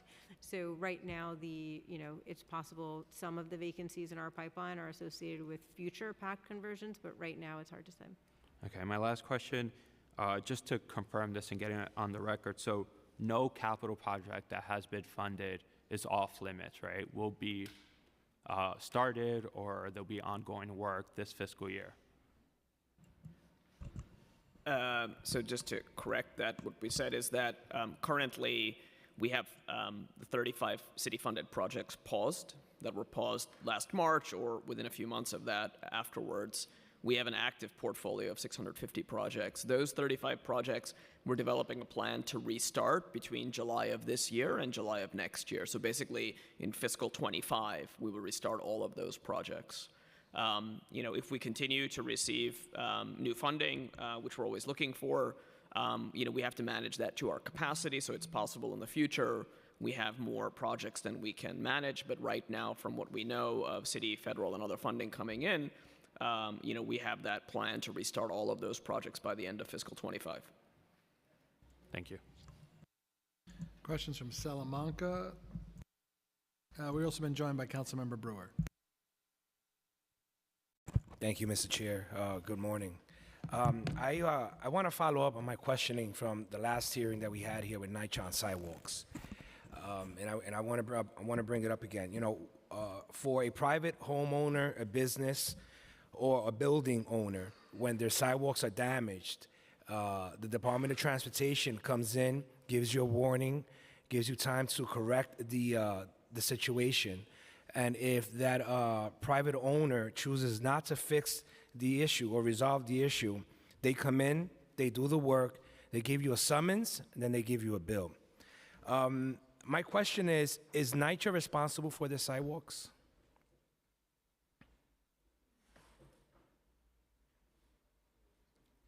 No.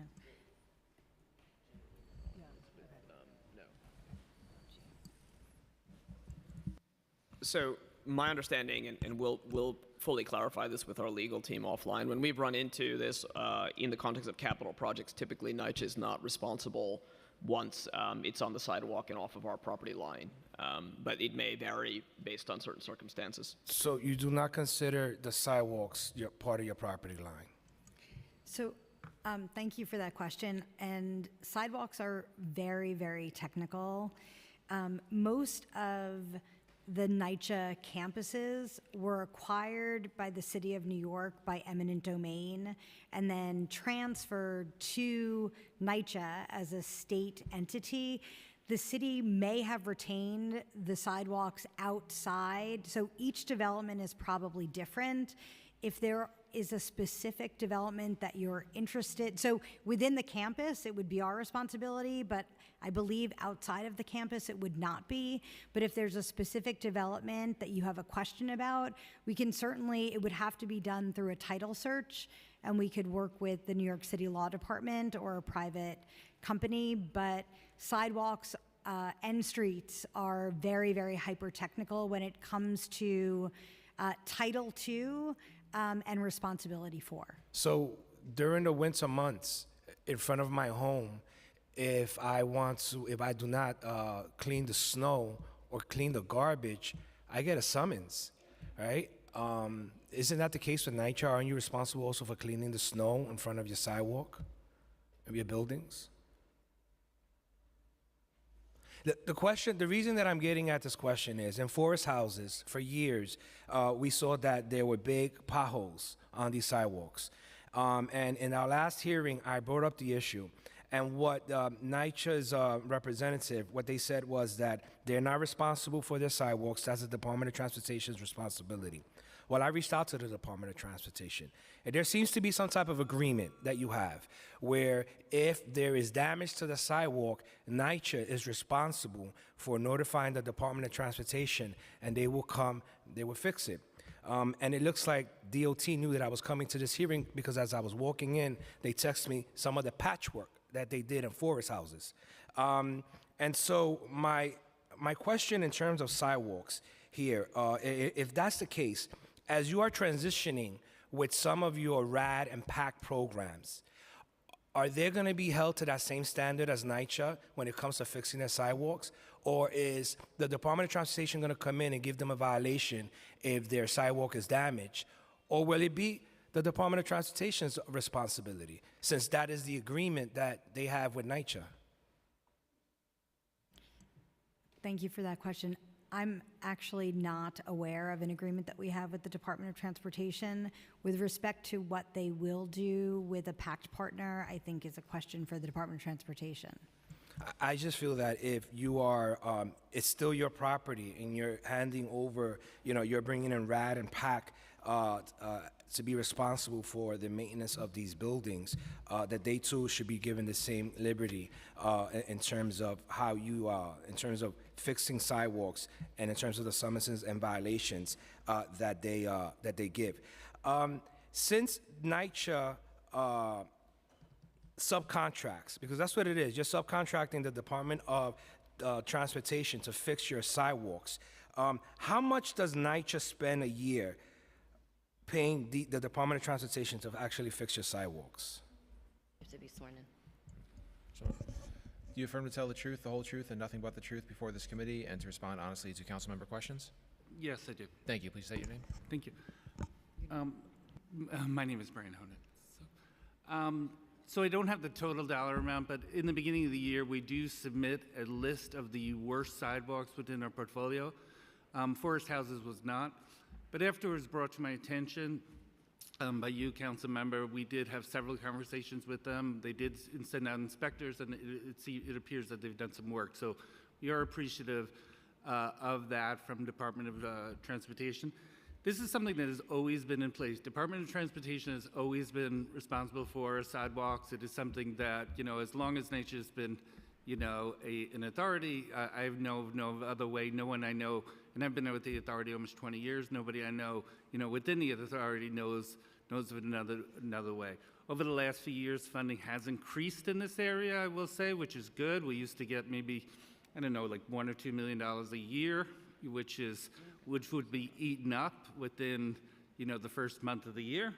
And now it is, I think it's closer to, DOT has the money. Oh, okay.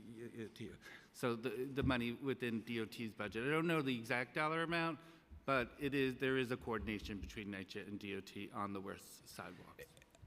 I'm going to end with this sidewalk conversation here. It's just frustrating to know that these sidewalks that are damaged are right in front of these developments' management offices. So your supervisor is stepping over the holes that are on the sidewalk on a daily basis. The supervisor is stepping over these damaged sidewalks. And it seems as if I bring it up and I'm told, it's DOT's responsibility. And it's unfortunate that I had to call Monica Morales and PIX 11 News to get this addressed when I am here asking you to address this issue. Councilmember, I will say, even before the story of Monica Morales, had been brought up, we were in conversations with DOT, about this, and they were well aware of it. And I would say they were very, very responsive, and promised to send out, inspectors, and they did. Well, I hope you hold that manager responsible who's actually physically sitting in that office every day, stepping over that broken sidewalk on a daily basis and just totally ignored it. My final question is, I want to know about vacant units. How many vacant units are offline at the moment? Thank you, Councilmember. Right now, we have just over 5,000 vacant units available. That's what we're working on for turning over. But when you say offline, we do have an additional 1,900, almost 2,000 vacant apartments that we call temporarily off the rent roll, that we're holding off the rent roll either in anticipation of a modernization effort or they're being used for other, there are other situations going on with those apartments. And just for my own knowledge, what's the average cost when a tenant moves out and the unit becomes vacant and NYCHA comes in to paint, lead abatement, fixing of the cabinets, the floors? What's the average cost per unit? Our average cost all in, including the environmental work that needs to get done, all of the repairs that need to get done, is about $45,000 a unit. Wow. Okay. Thank you very much. Thank you, Mr. Chair. Okay, we have questions from, first we've been joined by Councilmember Salam, and now we have questions from Councilmembers Hanif, followed by Lewis. Thank you so much, chairs, and thank you for joining us. So as of this year, I now proudly represent 3 NYCHA campuses, Gowanus Houses, Wyckoff Gardens, and Warren Street Houses. It's the first time that Council District 39 is now home to public housing campuses. And having started my career as a public housing tenant organizer, it's critically important to me that the developments in my district and of course across the city are fully and equitably funded. So both Gowanus houses and Wyckoff houses are a part of the city's comprehensive modernization program, in addition to St. Nicholas in Manhattan and Todd Hill in Staten Island. Can you confirm the total funding allocated to these comprehensive modernization projects? I have a set of questions, so if you could just pay attention. Is the city planning to expand the number of projects that are participating in CompMod, and at what rate? And what funding sources are being leveraged for the existing CompMod programs, and how about future ones? And I'll let you respond to that before I move into some of the other questions about CompMod specifically. Thank you, Councilmember Hanif. So the CompMod program is a NYCHA program utilizing city funding as well as other sources to do large-scale renovations at several properties, as you noted, through use of capital grant funds. The projects you mentioned at St. Nicholas, Toad Hill, and then Gowanus and Wyckoff in your district are currently the only 4 sites that are funded and will So what's the total for? Yeah.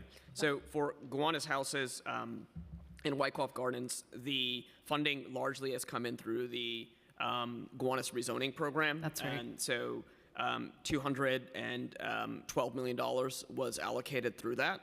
And NYCHA has added a certain amount of federal funding to be able to optimize the scopes, working with stakeholders at those sites. And so and then what about for St. Nicholas and Todd Hill? Yeah, for St. Nicholas and Toad Hill, the initial funding came from what's called the City Capital Action Plan, where the city allocated $2.2 billion to NYCHA as part of the HUD agreement or pursuant to that agreement.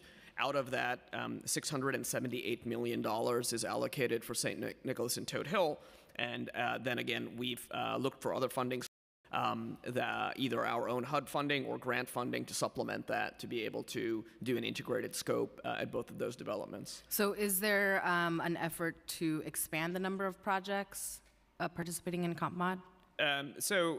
Currently we don't have a specific plan to expand in the sense of a funding source to do that at scale. These are large projects, as we've just discussed. Where we receive sufficient funding at a property to do something like a 80% or 90% renovation through capital funding, then we would put it into the same program in the sense of the type of project, the delivery of the project is very similar, and therefore we'd house it underneath our comprehensive modernization team.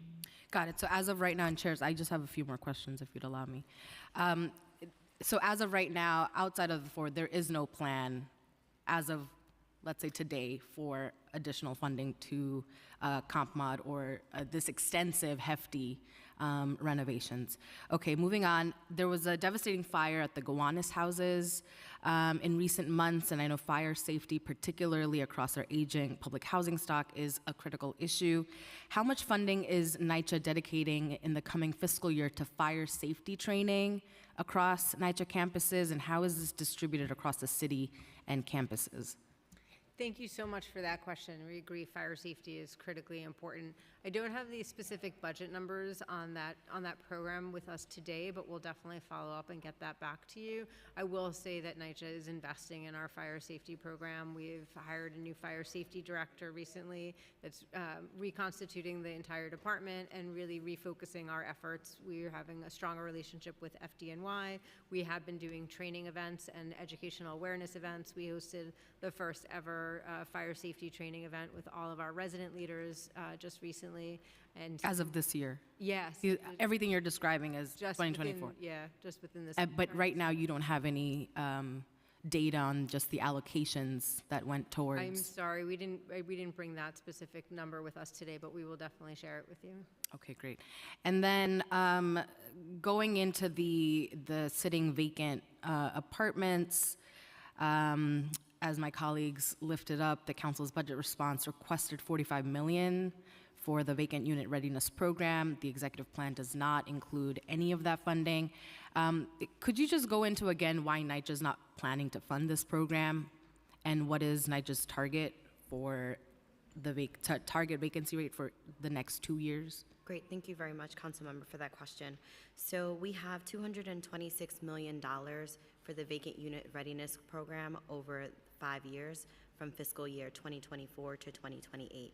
In fiscal year 2024 alone, there's $73 million that we're working through spending down across capital and expense.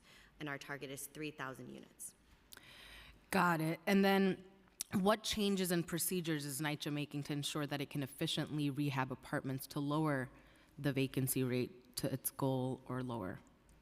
Thank you, Council Member. We've been working within operations to improve our productivity. As I mentioned, we've done 40% more move-ins this year than last. We're looking at just over 400 apartments a month that we're doing for turnovers. We've increased our efficiency. And could you just describe what increasing efficiency means? Sure, yes. So we've increased our ability to procure cabinets and access to materials to make that more readily accessible, as well as how we've planned it so that we know which vacancies we're working on. And was that like the brunt of the issue, being able to obtain? No, we were working through a backlog as we waited for our environmental, the state's back a little bit now, but we did change gears with the new city law for lead, so we had to scale up to be able to test and abate at the new lead 0.5 micrograms rule. And once we were doing that, we were also doing all about asbestos testing and abatement. So we're very proud of the fact that all of our turnovers are lead-free and asbestos-safe for the next family. And then once we get through the environmental work, we have significant repairs that are needed in the apartment that require multiple trades. In some cases, we use vendors, and as we mentioned, that requires typically new cabinets, new fixtures, all new painting, sometimes plastering. So we've worked to allocate all of our resources in order to improve that turnaround process. Thank you. I know my colleagues would agree that we really need to be as efficient as possible to ensure that there is no vacancy. And thousands of New Yorkers still remain on a wait list or unhoused, and we urge you to do even better. Thank you so much. Thanks, Chairs. Okay, now we have questions from Councilmember Lewis, followed by Abeles.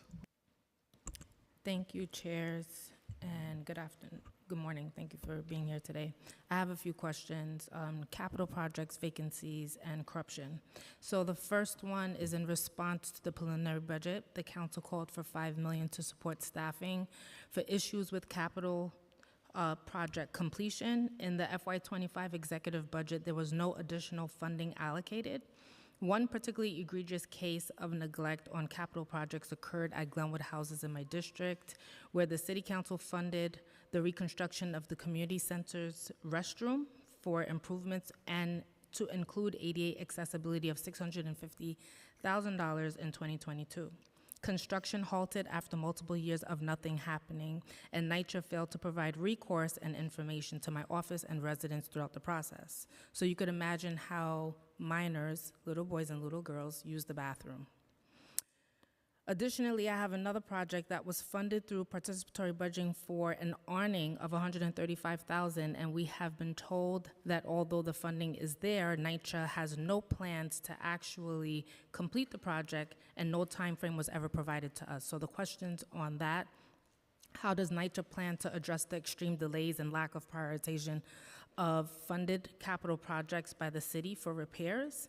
And how much of the $4.9 billion in operational revenue that you mentioned in your testimony is NYCHA advocating to address capital support staff? And is the administration prepared to address these issues with increased personnel?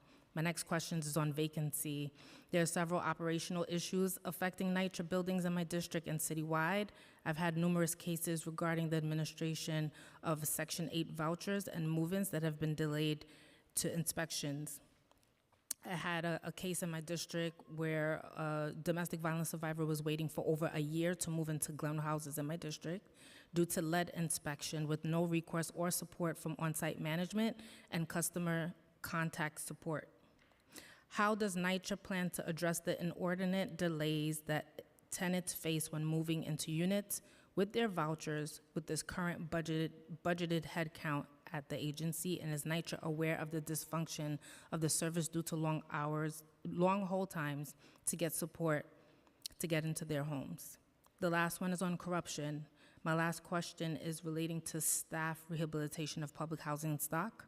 And with the outstanding and egregious case of corruption of housing maintenance and staff embezzling critical funds to be used for maintenance and repair work at numerous properties across the city, what is the impact of the loss of these funds for the maintenance budgeted for these buildings and which theft was taking place? And the last one is NYCHA working with the Attorney General or the federal government to get back the funding lost through theft? And how much funding is still outstanding from fraud from these buildings?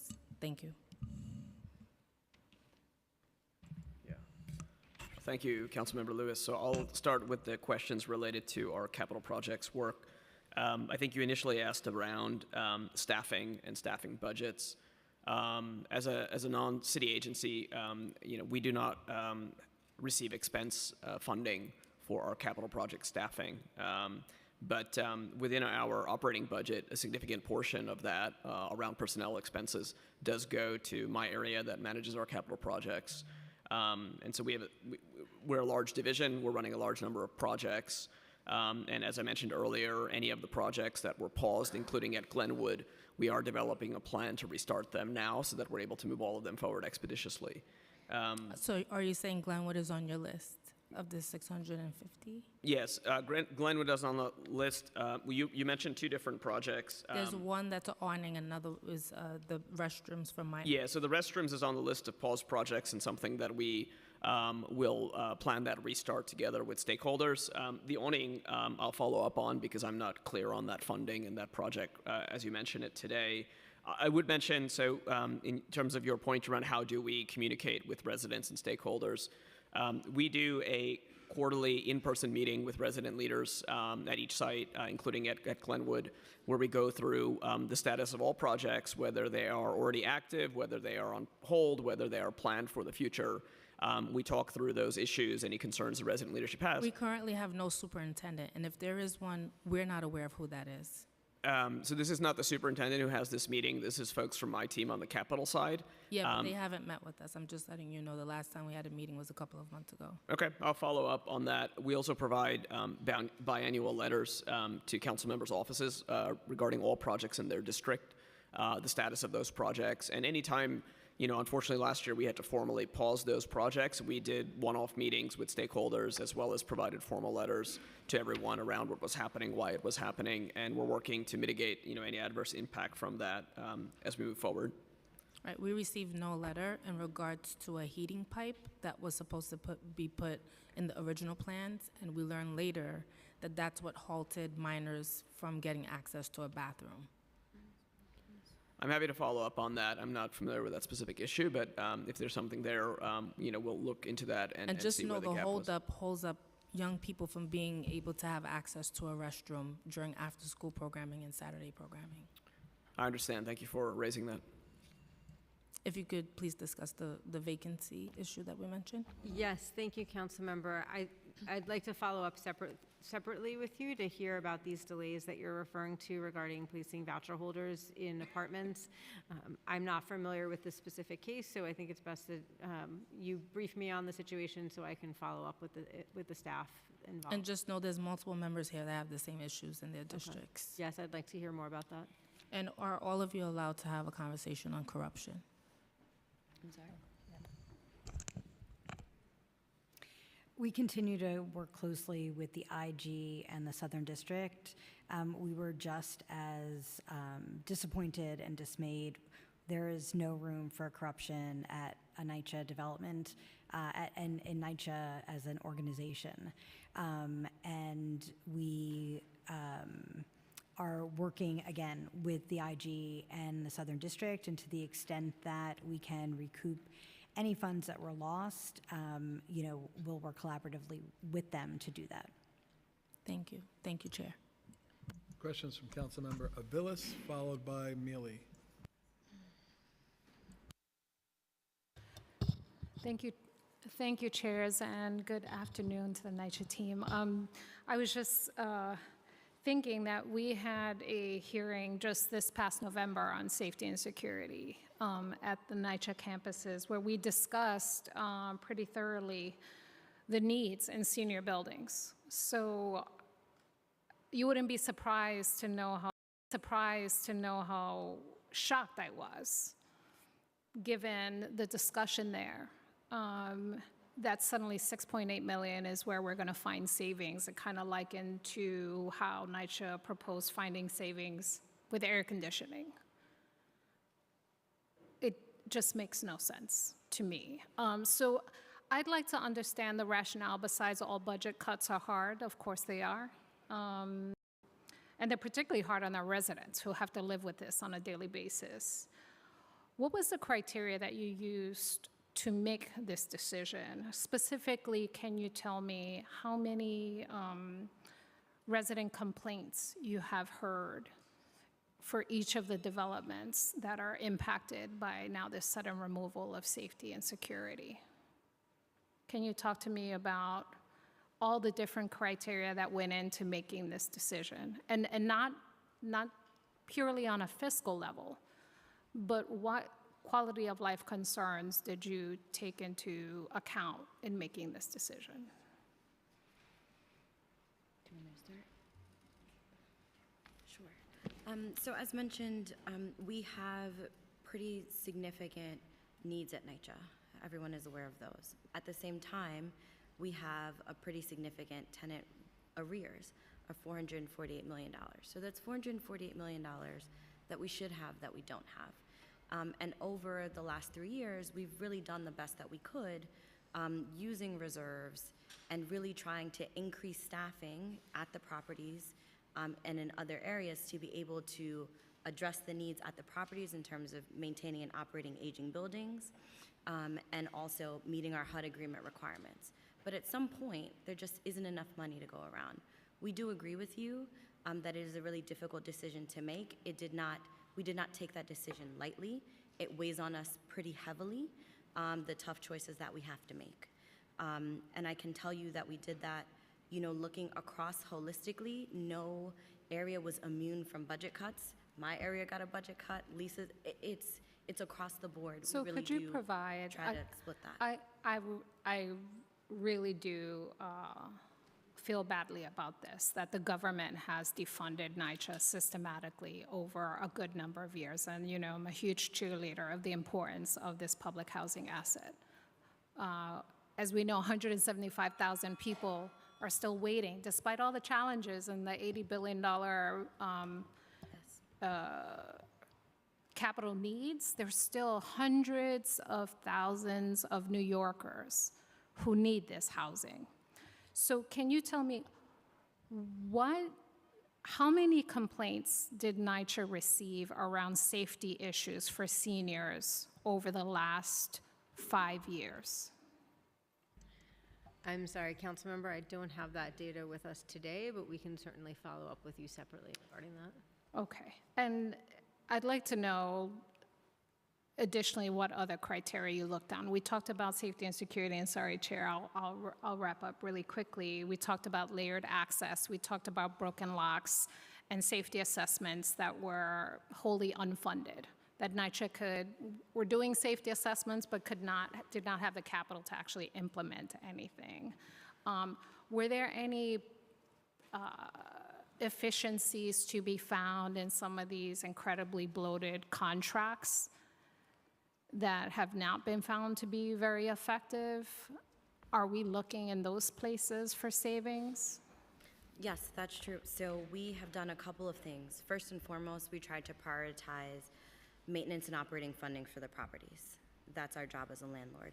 We also right-sized the public housing headcount as we discussed. So using attrition to over time as developments move out through the PAC portfolio start to shrink because the revenues are not going to match as those developments no longer receive subsidy.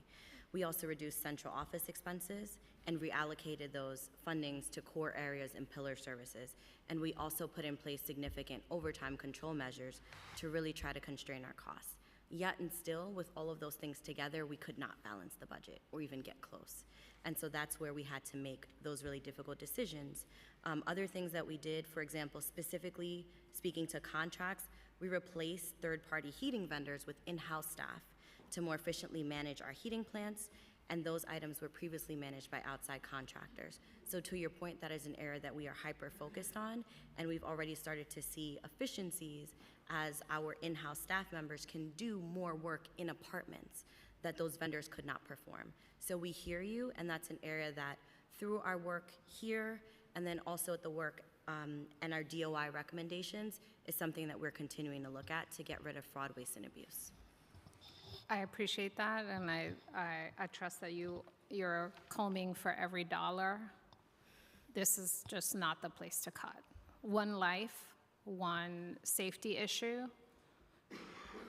6.8 million is not worth it.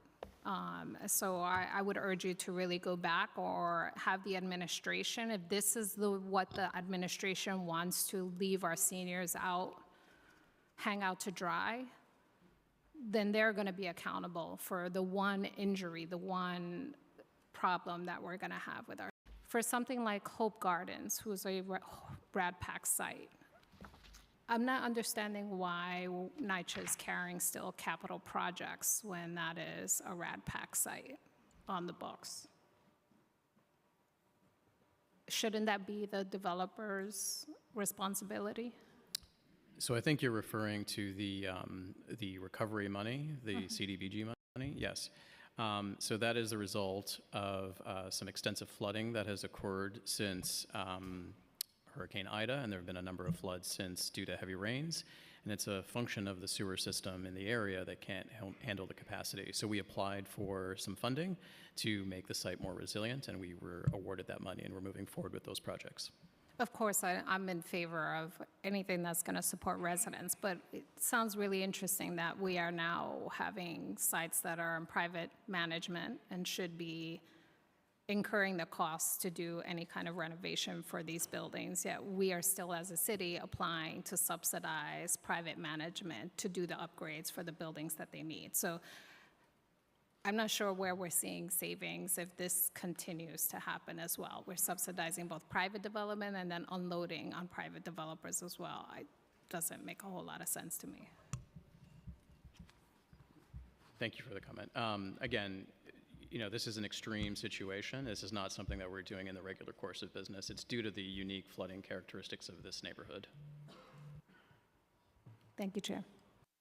I just had one follow-up on the vacant units. Could you tell us how many of the vacant units scheduled for renovations are set aside for residents that are in the units that are being converted?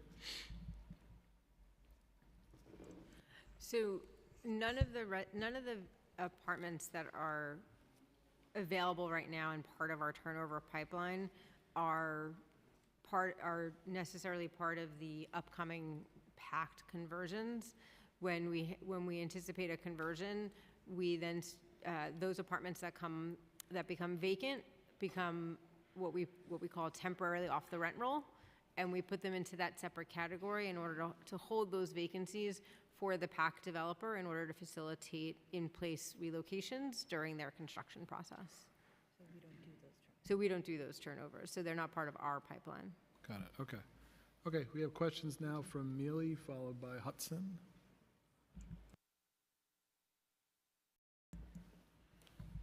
You're up. Oh, sorry. No, I'm going to say sorry, but not sorry. You just said to us that you, out of your $1 billion budget, you're saying that you couldn't find no other way to get $6.5 million, but you want to balance the budget off the vulnerable population, our seniors. That's how you're going to balance this budget. That's what you just said, right? For the senior centers that will not have security guards? So you said you tried to find money, and it came down to taking security guards away from our seniors. Thank you for that question, council member. That's what you said, right? Removing the security guards does not even get us to balance. So we are still short $35 million.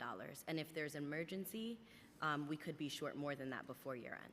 But why would you choose to do that off our seniors? You could not find anything else you could find money for. We have cut other areas as well. So you telling me the real estate, you have, how much money did you make off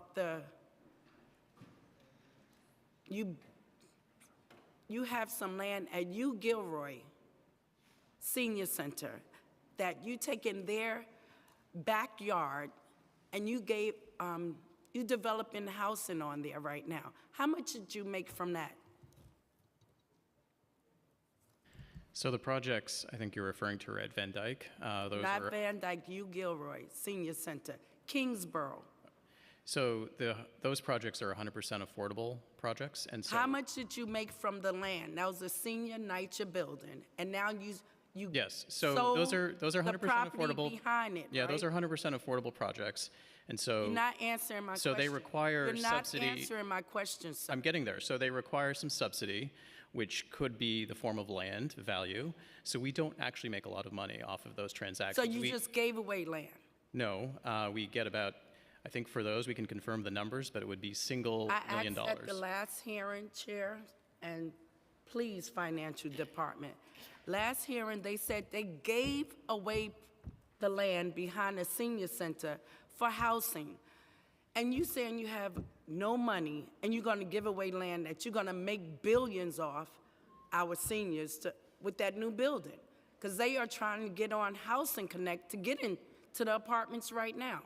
So you telling me you just gave away property and you're gonna now take our security guards from our seniors to balance NYCHA Well, again, budget? we do get very small acquisition fees. How for much? these a couple of $1 million typically, and we can confirm. How much? We This can is a confirm, financial we can hearing. confirm the specific amounts for each of the projects. CEO, how much did y'all make from that sale? That should be at this hearing right now. We don't have that information, but we are happy to follow up with you. And I know that property is gonna be worth at least 60 million. And you're gonna take our seniors now, security away from them. Could you tell me if the security guards were unionized? Yes, they are part of 32 BJ. So you're getting rid of 32 BJ union jobs. Who are you gonna replace them with? They're not being replaced. They're not being replaced at all. So you're taking away good jobs now. And with the 6 senior, oh, you call them campuses now. With the 6 campuses that has no CCTV, what are you gonna put in place to make sure our seniors are secure, their safety? So just to clarify again, it's buildings and not developments or campuses that we're talking about. So in total, it's 55 buildings in the senior portfolio with guards right now, and 6 buildings that don't have cameras out of. So what you gonna do about that? As I've said, we are working with the NYPD to coordinate, so that they are aware of this change. We have been working closely with them on additional programming, including walkthroughs in partnership with DHS. We are also doing our comprehensive development safety assessments to identify areas of risk, to come up with action plans for each site. Often that includes, working on doors and intercoms and other safety measures. So you're gonna give them new intercoms? No, I'm not saying we're going to give them new intercoms, but You did say that. we're evaluating all of the buildings. We look for risks, and So once we if you identify see any risks, what we would you can- do? We'd have What to is your- identify funding in the budget if needed to make any repairs. You will find funding in the budget would have to if you identify find out budget needs. there's risks for our seniors that may get hurt, robbed. You're gonna you'll find funding then. No, we will After the identify the funding needed, but I can't guarantee we will fund those repairs. Okay, and I gotta say, I guess I have to call the reporter, Ms. Morales, to get things done with my colleague Salamanca. Last hearing we had, we talked about a tree at Park Rock that a blind, impaired senior was getting in a taxi, and it's a big tree stump there that's been there for almost 2 or 3 months. And before I left the last hearing, Fair, who took over the site, said that the stump was gone. I rode by there yesterday, the stump is still there. So somewhere or another, y'all have to decide whether it's your property or is it DOT. Because when it's snow on the ground and ice, NYCHA get out there and clean it. So that's the same exact thing. If that tree fell over and is still on NYCHA property, y'all have to get that tree stump out the way. That's a safety hazard for the community, and it shouldn't be whether we plant Ping pong, no, it's yours, it's mine, it's yours. We need safety for our seniors, and that's one of the things that we have to decide. And we have one more question, Chairs. How many senior centers NYCHA know that are closed?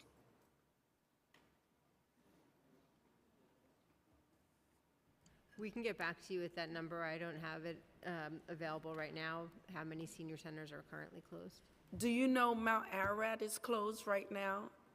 That they didn't have, it was on the news. We were on the news last night. We have Mount Ararat right here today in the audience. You're supposed to go like this. To make sure that this is a 300-unit NYCHA building where now seniors are not eating. Y'all aware of that? Because the last hearing, have you thought of anything in regards to that? Have you tried to do anything? We've been trying, and we get nothing.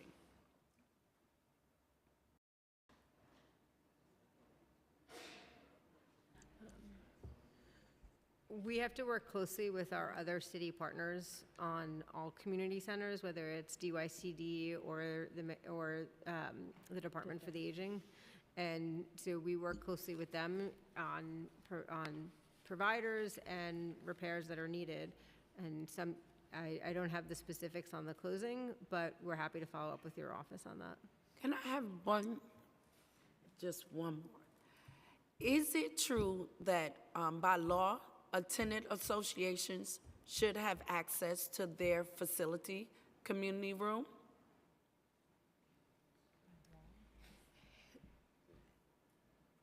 We can Least the clarify, we can TA? clarify that. The community centers are supposed to be a resource for resident associations.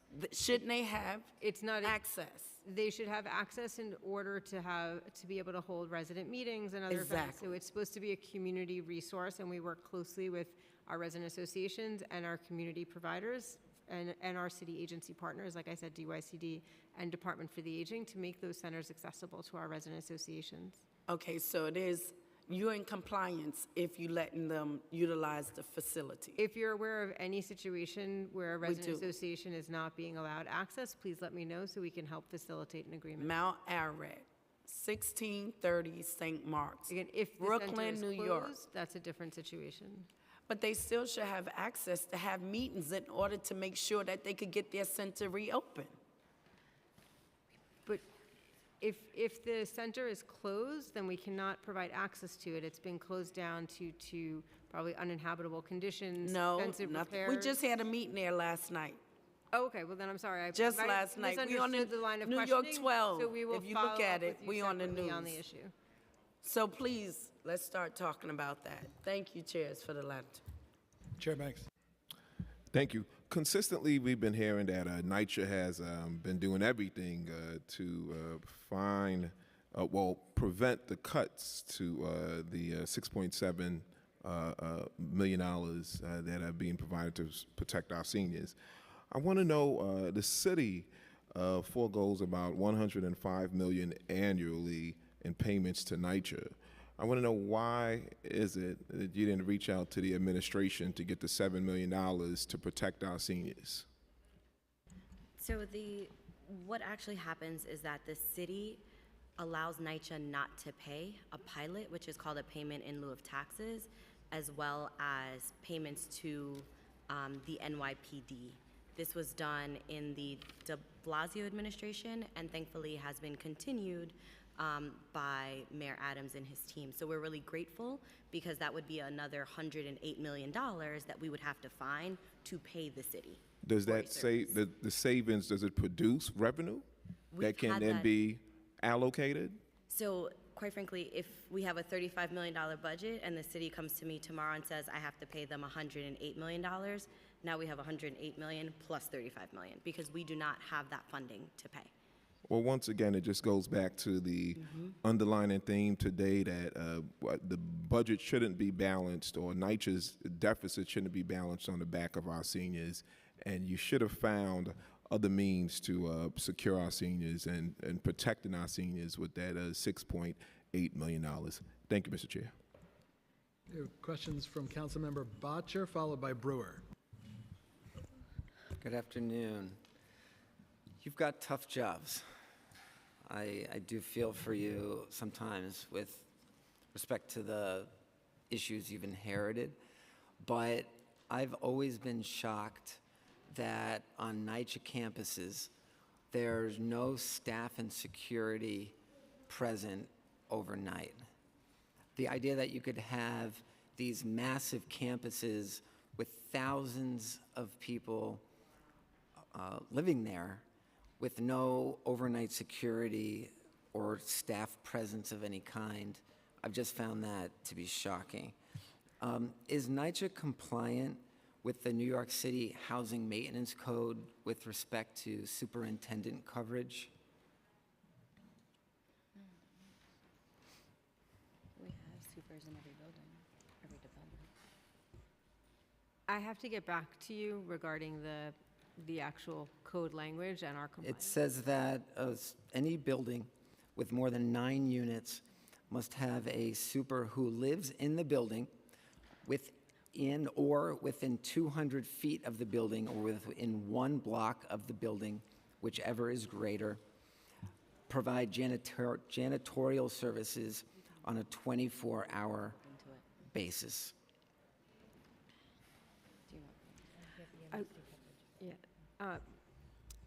So I want to get back to you with a definite answer on compliance with that code. However, NYCHA is staffed 24/7. During the day, we have our on-site staff supporting the residents and the maintenance needs. Overnight, we have coverage through our emergency services department.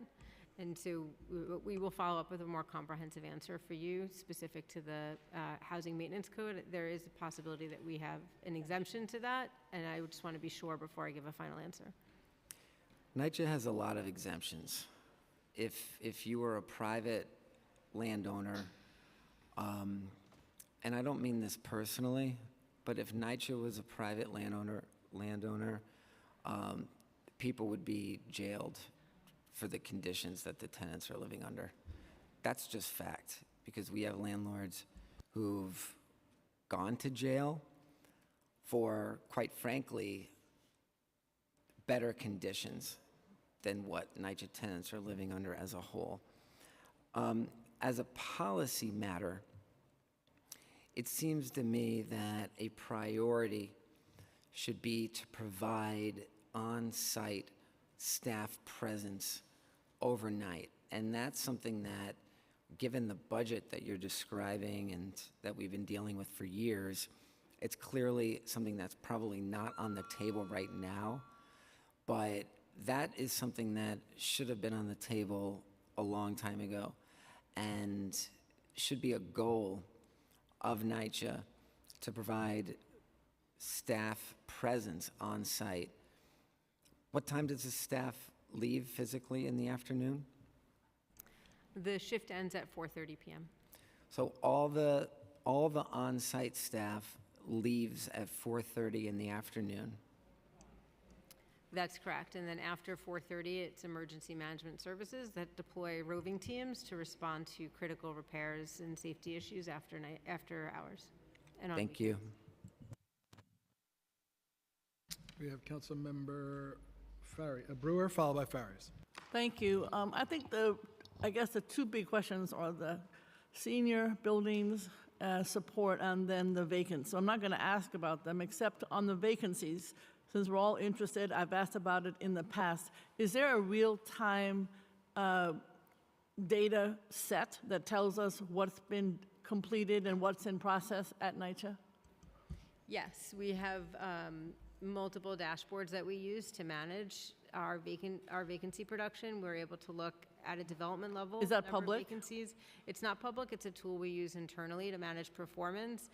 However, as I mentioned, we're doing over 400 apartments a month now. And I took my notes, but I still think it would be great to have it public, just because that's something that could be considered. It's a database. It's, open data platform. It would be something that I think would help you, because otherwise people don't know that you're doing it. So I would really suggest that you try to make that public in whatever way that's possible. We can certainly discuss internally. We do have a metrics page right now on our website that does note the total number of vacant units. No, but it doesn't give you this breakdown. I've seen it. All right, so I'd really like to suggest that. Otherwise, we'll make a law that says you have to do it. So I would suggest that you do it. On the seniors, so how are they going to get in? I mean, I'm hoping this doesn't happen. We're very upset about it. But I know these key fabs from other situations don't always work. How will they get into their building with no security? Again, the security was just a single 8-hour shift, so it was not around-the-clock security. So if there are door issues or issues with key fobs that you're aware of, please let me know so that we can have our teams follow up. We have been taking special note and canvassing our senior buildings to ensure the doors are working. If there are fobs that need to be replaced or reassigned, we can work through. I think the issue is, and you know this better than I do, it's hard to get somebody, particularly at night sometimes. I'd love to know what is the listing of problems that you have through the CCC or whatever it is. They complain, I've said this before, that sometimes at night there's nobody to call. Even though there is somebody to call, I understand that, but it's not like there's a doorman downstairs or a doorwoman downstairs to come upstairs. So that is a huge consideration. They're afraid to go out at night because they can't get back in. So I think that's another reason to keep the security, even though it's not all the time. Now I've got 4 questions. Commercial units generally around the city, what's the status? How many are vacant? And, you always say, we're working on it, but it does bring in some income. Commercial parking, I want to understand what the contracts are. We don't like LAZ, whoever the hell they are. I don't know this company, but they are horrible. So I want to know what's the park, because you've got public parking to make money, and then the resident parking. So how much income is coming in from the parking contracts? And then I also want to understand the whole issue of Harborview is, you're going to say it's NYCHA's problem, it's not my problem, but I was told 124 units under Hudson Yards, I don't know how many years ago. And what happened to my 124 affordable units? HPD keeps saying, Gail, we have to give some money to NYCHA. No, I want 124 units of affordable housing. No money to NYCHA. Those are my questions. Parking, vacancy, and Harborview.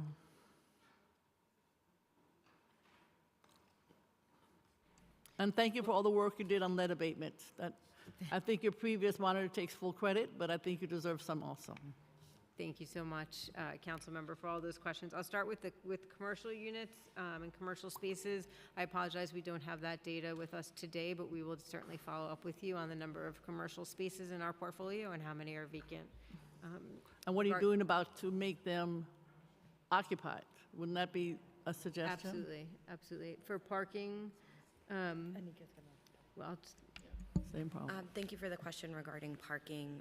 We do have different rates for parking. So we have resident rates, non-resident rates, and then within our resident rates, we also have discounts for persons with disabilities, handicap placards, and the like. On parking, we only earn $5 to $7 million a year, and that goes directly back into the budget for the specific development. So as a HUD rule, that parking lot is considered program income of that development, and so that dollar that's earned, how much ever of that 5 to 7 million, has to go back to that development to support their operations. Okay, and if there are problems with the carrier, so to speak, or the vendor, does that have any weight with anything? And also, if it goes back into the development, again, is that something that we can see where the actual dollars go in that development? Is that a dashboard that we can see? So is it internal or is it public? So we are required by HUD to produce income and expense statements for every property. I will say that half of our properties run in the red, so they are in deficit. But there are lines for items like parking, washing machine fees, and the like in every development budget. So that does exist, and our property managers have access to, that report, and they can see that. Okay. It's something that we will be training them on. We're rolling out a training this year. Okay, why did this wonderful man show up? And then in terms of, any issues with the vendor, please make sure that our intergovernmental team is aware. We call him 24/7, vacation included. Yes, and he we're happy responds to his credit. Thank you, Brian. No, thank you, and thank you, Councilmember. And on Harborview, I think we're well past time to sit down once again to talk about, the agreement that was put in place part By of the Gail Hudson Brewer. Yards. And Jonathan Convai and I will follow up with your office, and we will sit down to talk about that project and getting it back on. All right, thank you very much. We have Councilmember Farias. Thank you, Chair. Good afternoon, everyone.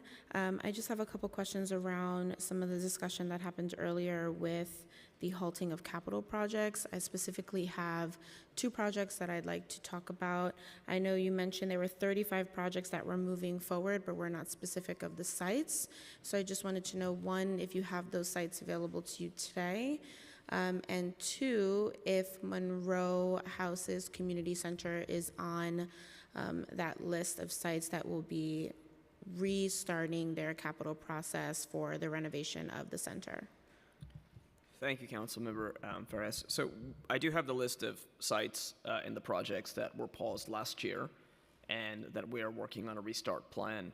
Monroe Community Center is not one of those, in the sense of Monroe Community Center's funding was defunded as part of this budget process earlier this year. And so with the allocations that we saw within OMB, the money that came down from the state in terms of capital projects for NYCHA, how are you guys, or you folks, looking at restarting some of those projects? And specifically, my interest is with Monroe. So for Monroe and a small number of projects that were defunded out of the budgeting process earlier this year, we put those kind of indefinitely on pause until some sort of funding solution can be found to restore the project. And so the money that we got is not a solution?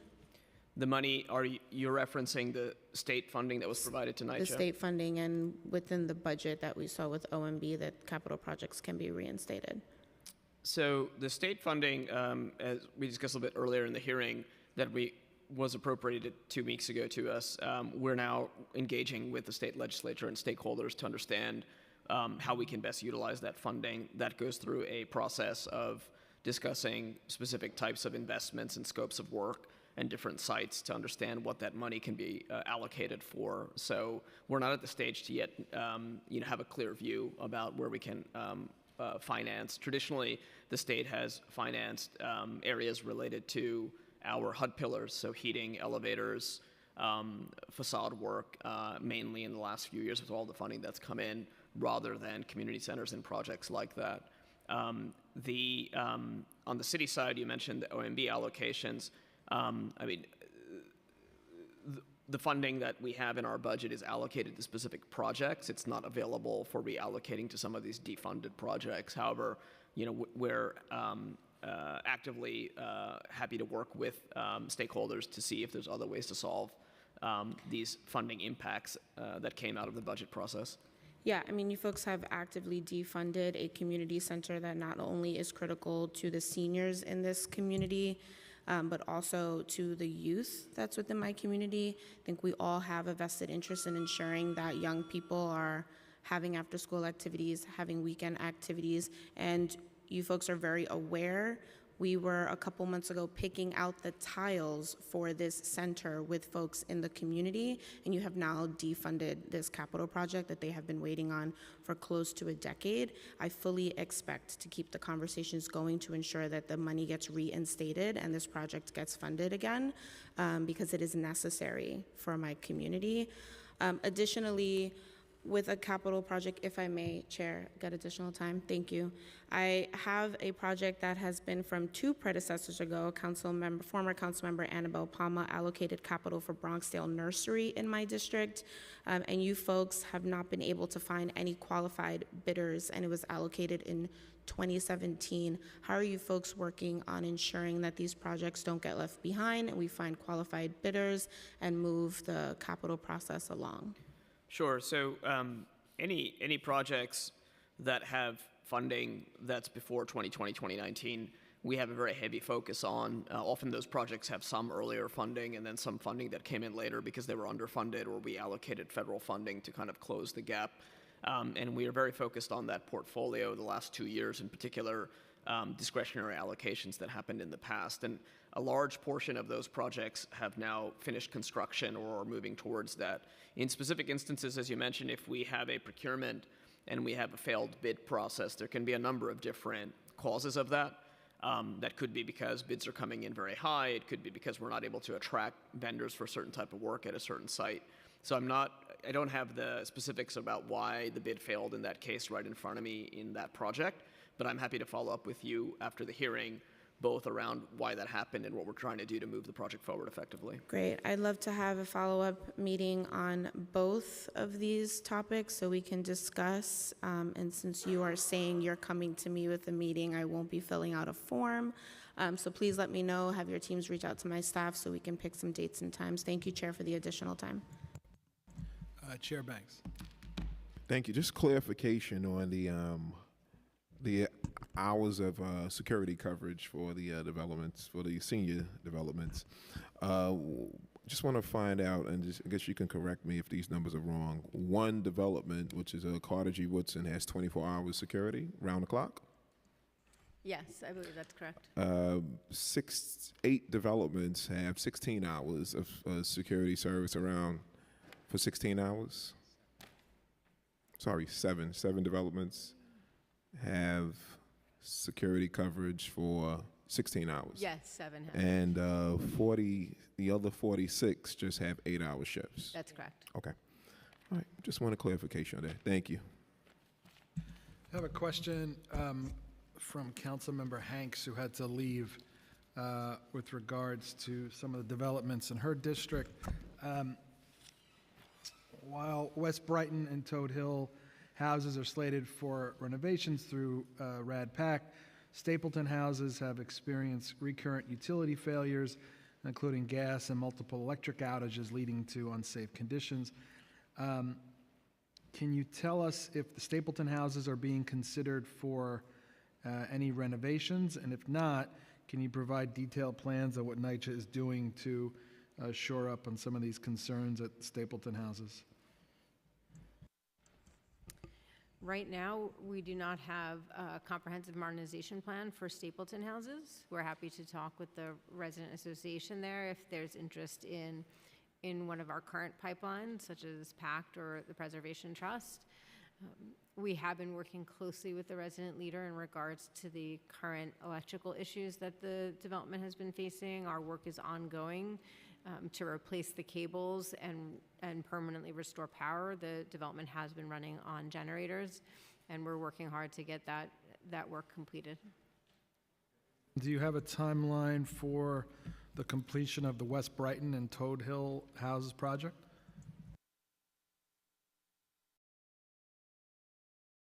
I can speak to West Brighton.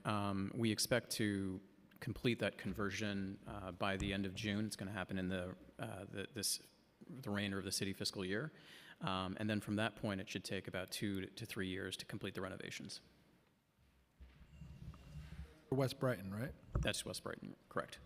And Toad Hill? Yeah, for the Toad Hill, which is a comprehensive modernization capital project, as we discussed earlier, it's quite a large budget and integrated scope across the property. We've recently executed the contract with the design build entity a couple months earlier than planned. We're hoping to see physical work start in 2025, and that'll extend for 2 to 3 years. We're currently, working with the design builder to, work through the design over the next few months, but then to have a clear construction schedule that would lay out those timelines. Okay, but for West Brighton, you said what happens at the end of June? That's when the conversion will actually happen. So we will transfer management responsibility to the PAC partner, and they will commence the comprehensive rehabilitation. Got it. Okay. Okay, any of my colleagues have any other questions? Chair Banks? Okay, thank you all. Appreciate your partnership and look forward to working with you going forward. Thank you all very much. We'll take a 10, 15-minute break, and then we're going to hear from the public.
Can everybody settle down and find a seat? We're getting ready to continue. Everybody settle down and find a seat. We are getting ready to continue.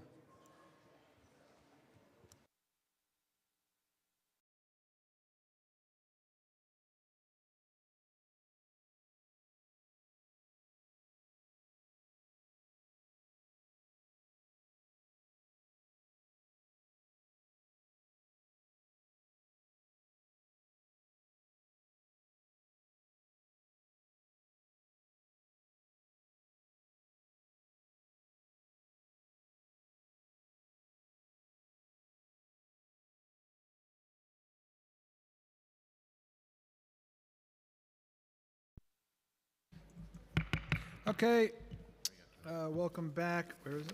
Oh, yeah, sorry. Okay, now going to open the hearing for public testimony, and I remind members of the public that this is a government proceeding and that decorum shall be observed at all times. As such, members of the public should remain silent, save for obviously those who are testifying. The witness table is reserved for people who wish to testify. No video recording or photography is allowed from the witness table. Furthermore, members of the public may not present audio or video recordings as testimony, but may submit transcripts of such recordings to the Sergeant at Arms for inclusion in the official record. If you wish to speak at today's hearing and you're here today and you haven't done so already, you must fill out an appearance card with the Sergeant at Arms and wait to be recognized. Once you're recognized, you'll have 2 minutes to speak on today's budget hearing. You got to stay on topic for NYCHA FY25. If you have a written statement or additional written testimony that you wish to submit for the official record, please provide us a copy of that testimony to the Sergeant at Arms. And in addition, if you want to submit testimony and you don't have it prepared today, you've got 72 hours to include it into the official record. And you can email that to testimony@council.nyc.gov. Obviously, that's for anybody that's watching on Zoom at home. Audio and video recordings will not be accepted, only written testimony. I'm now going to call the first panel.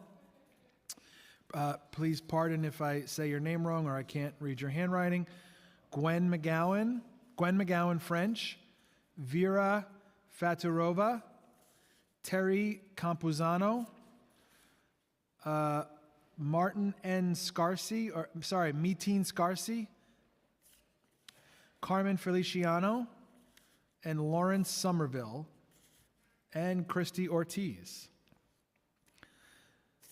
So Gwen McGowan French, Vera Faturova, Terry Campuzano, Metin Sarsi, Carmen Feliciano, Lawrence Somerville, and Christy Ortiz.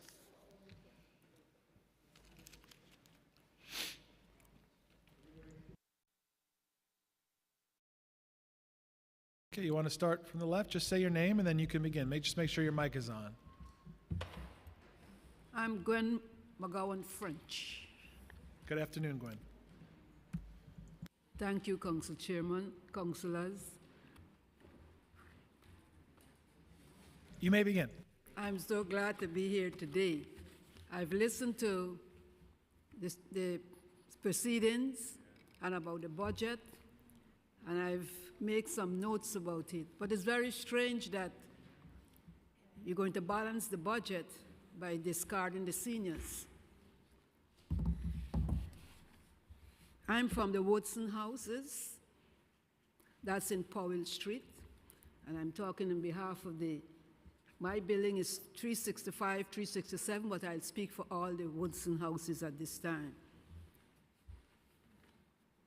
The seniors are the pillars of an organization.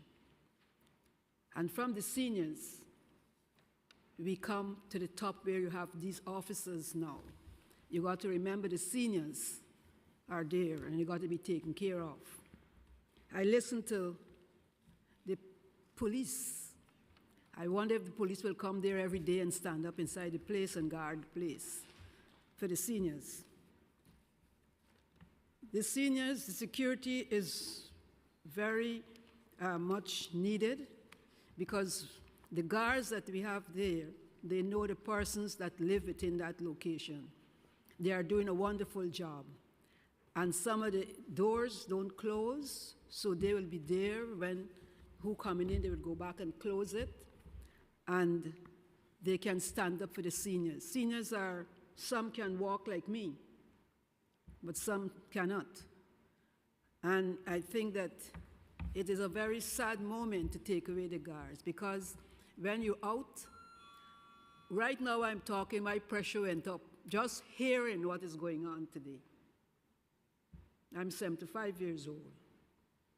And the thing is that it leaves me just fear for the other seniors. Because if there's no guard, people passing on the street can look in, there's no guard, well, we can go in. We can go in because if right now there's no killing in that building, but as soon as you take the guards away, surely there will be. Do you want to get rid of the seniors? This way? Police is not there all the time. The guards are there. And if the guards are there, it's to protect the seniors, and the seniors need help. And I think that is all I can say at this moment, because police can just patrol among the areas. And by the time you just call for a police, the person already dead. The building before had 5 persons that was killed in that building. We don't need it anymore for the seniors. And I think it's time that it remain on the budget where the seniors are concerned in this New York City. Thank you, Gwen. We agree. Remind us again, where do you live? I live at 365, 367 Powell. And how long have you lived there? I'm there 5 years. Okay. Thank you very much for your testimony. Go ahead. Make sure your mic is on. Just hit the button on the... Yes. There you go. Just say your name before you begin. I'm Vera Faturova. I live in Starred City in housing 77 Vandalia Avenue. I have a very fresh example about need security in housing. A few days ago, I was returning from Manhattan near the 10 p.m. o'clock. And when I opened my door, okay, with me went and ran to 2 very large, very big men, maybe in marijuana and cannabis, maybe. I was very afraid. I go to the elevator and all the way to the 7th floor. I'm very, very afraid. But it was as well that time. But I'm sure that very, very need in similar houses security. And you would have felt much safer if you had the security guards there. Yeah. Okay. Thank you. Okay, thank you. Thank you so much. Thank you so much. Oh, okay. Hi, I'm Terry Campesano, the TA president of Meltzer Tower. We're a senior building in the Lower East Side, East Village. Our building is in a peculiar situation. It's across from Cat's Deli. We're surrounded by bars and everything, and we have school kids that run into the building in the daytimes. We have drugs behind the building and inside the building. We have cameras all around the building, but nobody's monitoring them at all. And I've asked James Secreto from security for a few years ago. Now, this email is from 2022, and I was talking to them about the security problem then, and I had to ask them, could they please patch our cameras into the NYPD? And all I get is pushback from security, from NYCHA, saying that it's too much money and that it's a difficult job for them to do. So now I was asking Carolina Rivera, no, I had called NYCHA Security because it's been an ongoing thing and it's getting worse. You know, we have no working intercom in the building. This is a 20-story senior building. So NYCHA told me to call Carolina Rivera's office because they had no money. So I called Carolina Rivera's office, and my friend Brenda Lise Santiago from First Houses, we had put on our own projects. I had put in our intercom. So I find out just recently that NYCHA turned down our project, even though it was city council money. From what I was told is that it was turned down because NYCHA had its quota of security-related issues. This is not only a security-related issues, because it is a security-related issues, because you could point people to the intercom and say you can't come in here. So what's happening now is the kids and the drug people are coming in. They follow our tenants in the building. So there was something else that what else was I? Remember I was telling you something? It was about, anyway, it's about the drugs and the problems within the building and NYCHA being able to keep up with our buildings at all. Remind me the name of which development you're president? Melter. Okay. Melter Tower. Yeah. We're a senior residence in the East Village. And then so you're on the list to have these security guards removed, and you also currently don't have an intercom system. Right. Our intercom system is out. How long have you been without an intercom system? For a few years. Few years. Right, and they want us to they want all the tenants to, like, oh, you have to call the call center, but the call center, we have a large Asian population, we have Russians, we have Polish. It's very difficult to communicate with the people. At my last TA meeting, we asked the people, how many people are having intercom troubles? Everybody raised their hand. So I've been talking about this for a while, and we just can't get it done. Carolina was going to pay for it. The council was going to pay for it, and they turned us down. Okay, I'll give you my business card before you leave, and I'll follow up with Councilwoman Rivera as well, and we'll figure this out. Okay, thank you. Chair Banks. I want to find out, how many buildings? Is it one building? Is it a singular? Melter, we're a we're a 20-story single building surrounded by bars in the Lower East Side. Graffiti artists, so far they haven't touched the outside of the building like they did First Houses, but they're starting to get into our hallways and tagging our hallways. And the tenants are afraid to go inside the building because of constant, with the kids in there. So at night, before our security comes in at 9 o'clock, and they're there till 5. So when there's nobody there and the sun is going down and there's people that they don't know in the building, they are afraid to go inside. So with the security, talk about throw grandma over the hill, and that's what's happening now. I was the first one to hear about this. Thank you. Thank you for your testimony. Thank you, Terry. We'll follow up with you. Go Okay, ahead. thank you. Hello. Thank you, Chair Banks. Thank you, Chair Brennan. My name is Mateen Sarsi, and I'm a public housing specialist with over a decade in public service and political engagement. I specifically specialize in NYCHA policy, community relations, and program implementation. The testimony before you is not representative of the New York City Housing Authority, where I am presently employed, and all opinions shared are based on my service to NYCHA residents. I'm here today for NYCHA community centers and the inadequate funding to support New Yorkers in this executive budget. New Yorkers depend on NYCHA centers to vote, receive health care, improve career opportunities, or even access to direct services.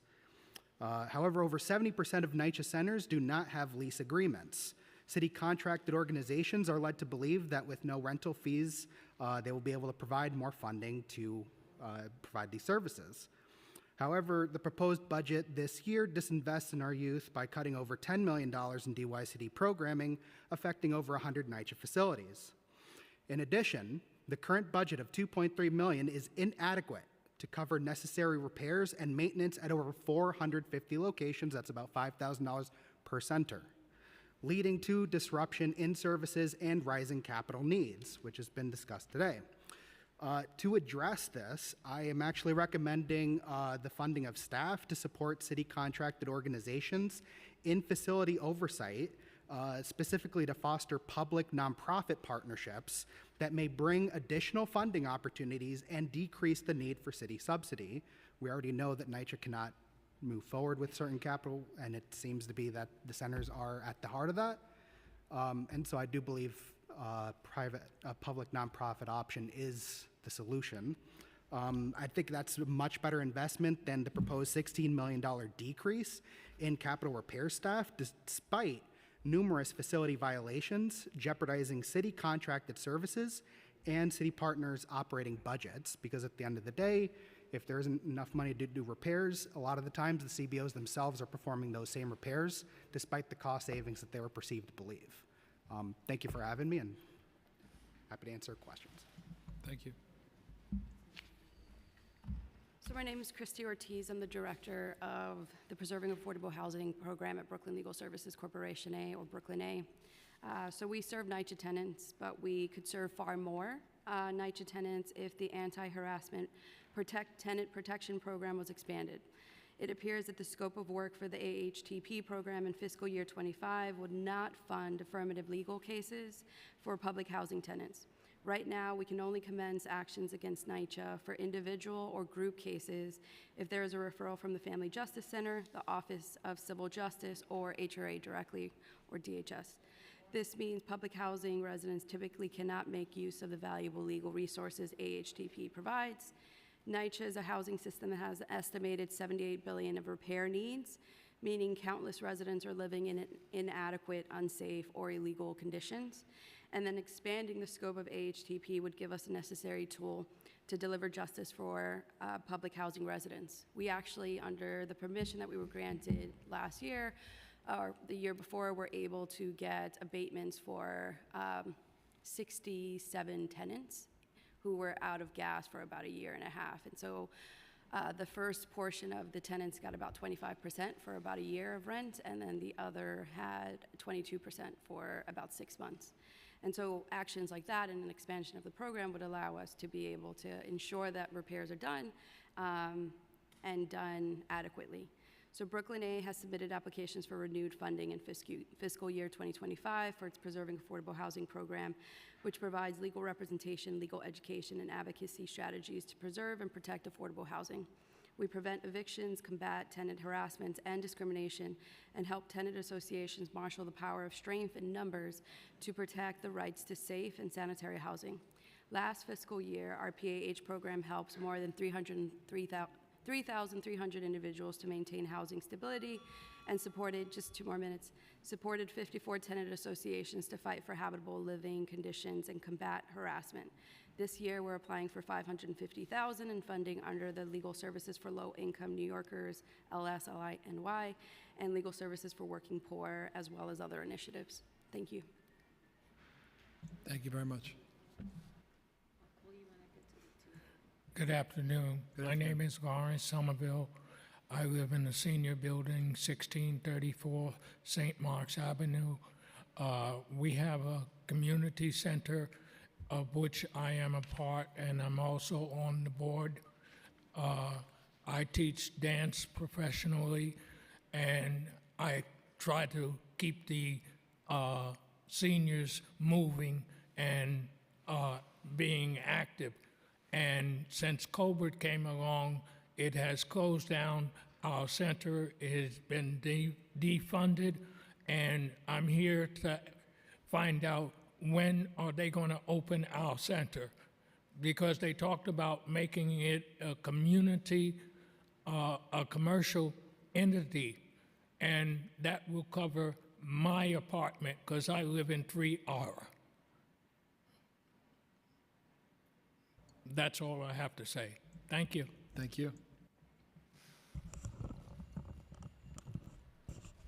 Good afternoon to the speaker, to council member committee, Chris Bank, to our council member, Darlene Mealy, and the rest of the council here. My name is Essie Duggan, and I've been working with seniors for, I guess, over 30 years.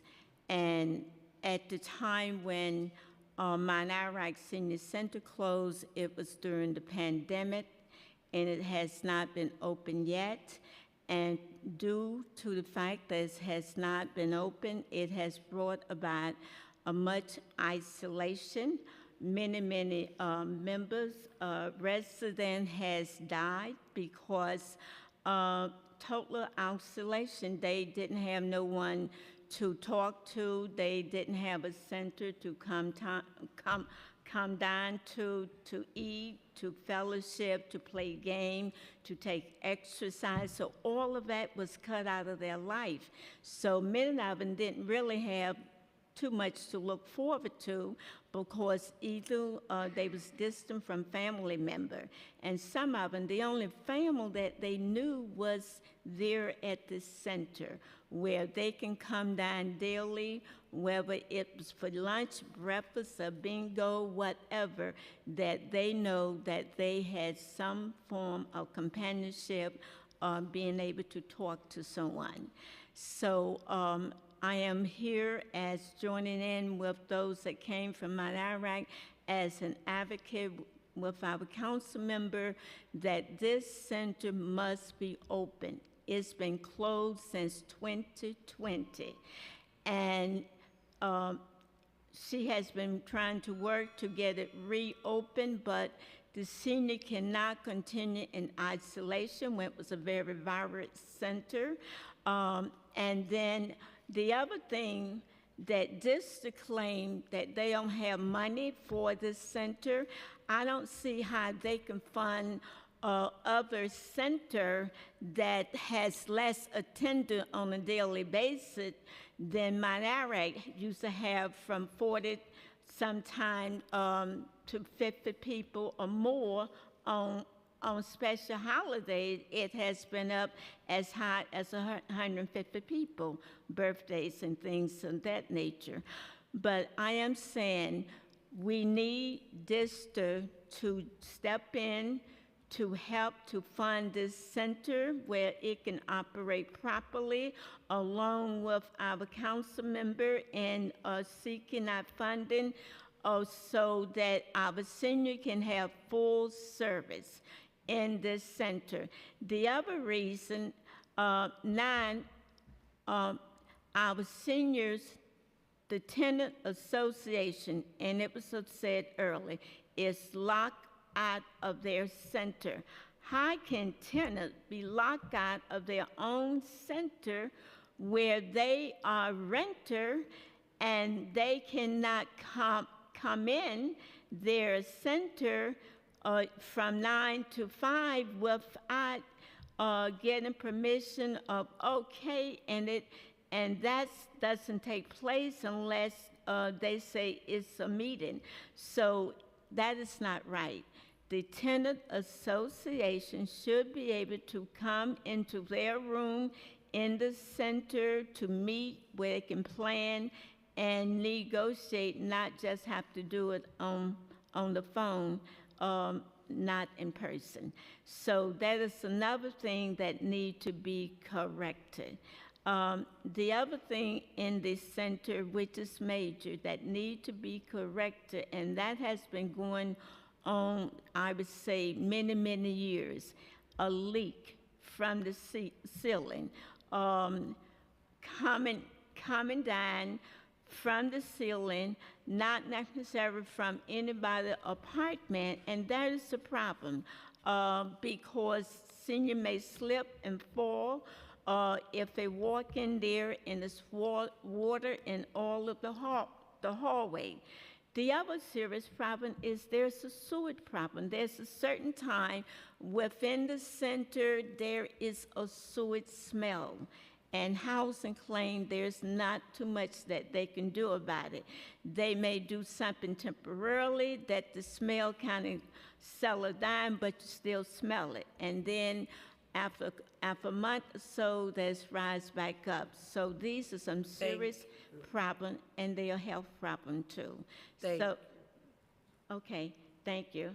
So I just want to say, please stay on NYCHA. Get with DISTA and make sure there's money coming to the center. Thank you. Ms. Dugan, always is a pleasure to have you in the house. Just want to find out, do you agree that there's also a need to make sure that the Mount Arad has a security guard, or that there's security in the building? Definitely. Okay. Oh, yes, definitely. Just want to make sure you're on the record with that, too. Yes, because they have been having incident, not senior coming into the building, but, other coming into the building.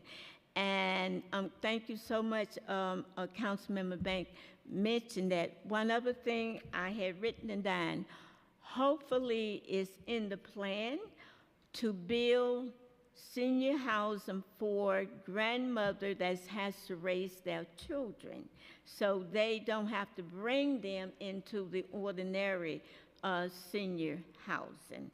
So that is a desperate need, because you find so many seniors has to raise their grandchildren on. And so they need a senior housing, not just regular public housing, but senior housing to raise their children, grandchildren. Thank you all very much. Thank you for taking the time. You want to say one last thing? Go ahead. Yes. I used to be on tenant patrol in my building from 8 to 12 p.m. And when we were told to call for assistance, we were told to call public service, which is on Sutter Avenue off of Alabama. That's exactly about 10 miles away from us. Number one, they don't answer the phone, and when they do, by the time they get to us, whoever the perpetrator is gone. And we can't leave our posts to run after them. And they have been, terrorizing the tenants. Thank you. That's why we need the security guards. Thank you very much. Okay, I'm going to call our next panel. Diane Johnson, Axa Torres, Zulay Velasquez, Joel Kupperman, Albert Negron, and Renee Keith. So Renee Keith, Albert Negron, Joel Kupperman, Zulay Velasquez, Axa Torres, Diane Johnson, if you're here. What's that? Yeah.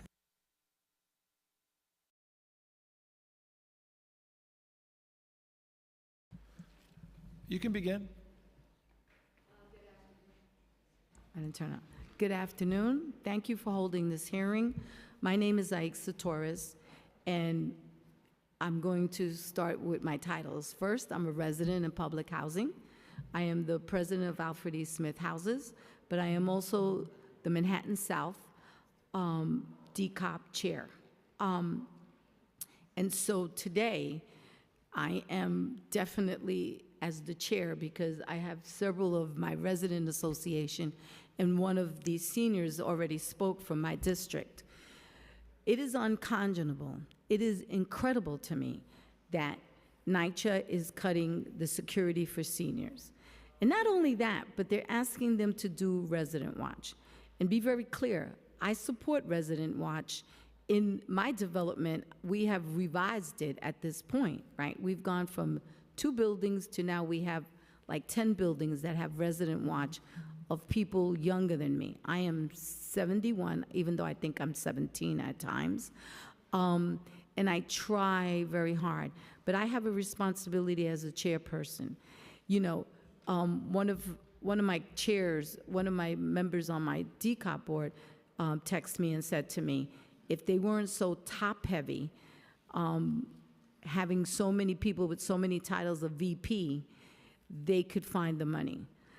Somebody has to find the money for these seniors to have security.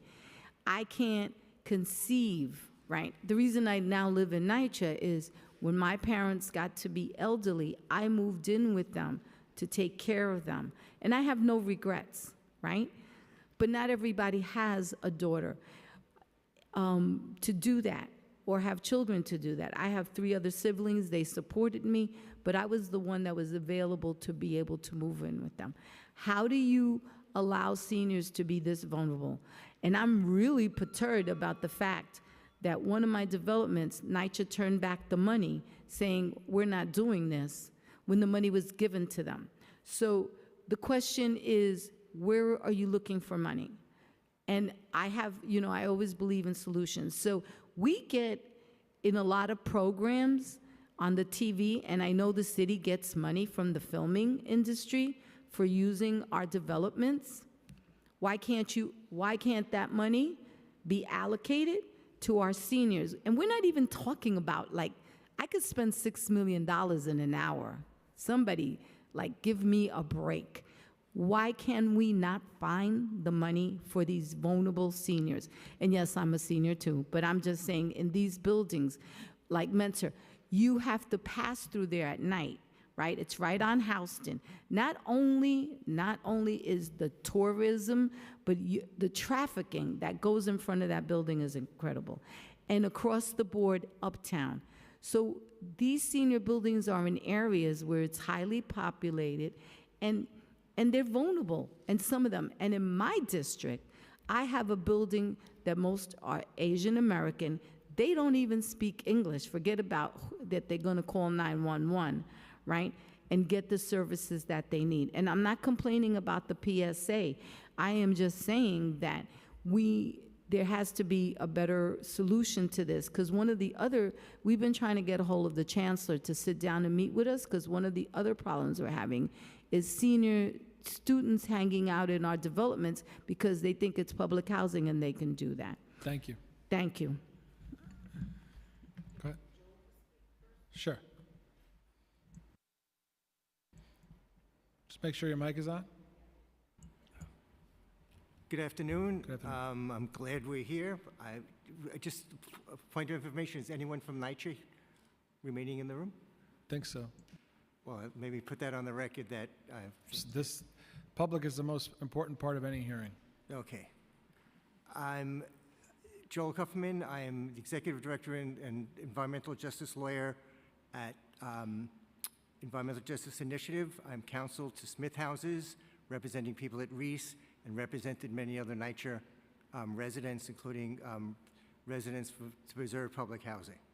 Today is World Asthma Day, and I think it's important to point that out, that it's the health threat that's going on at NYCHA Housing is for unfettered construction that the city is not really doing anything about, especially NYCHA is not doing anything about, all right? Reese has come up. We submitted an article in today's paper.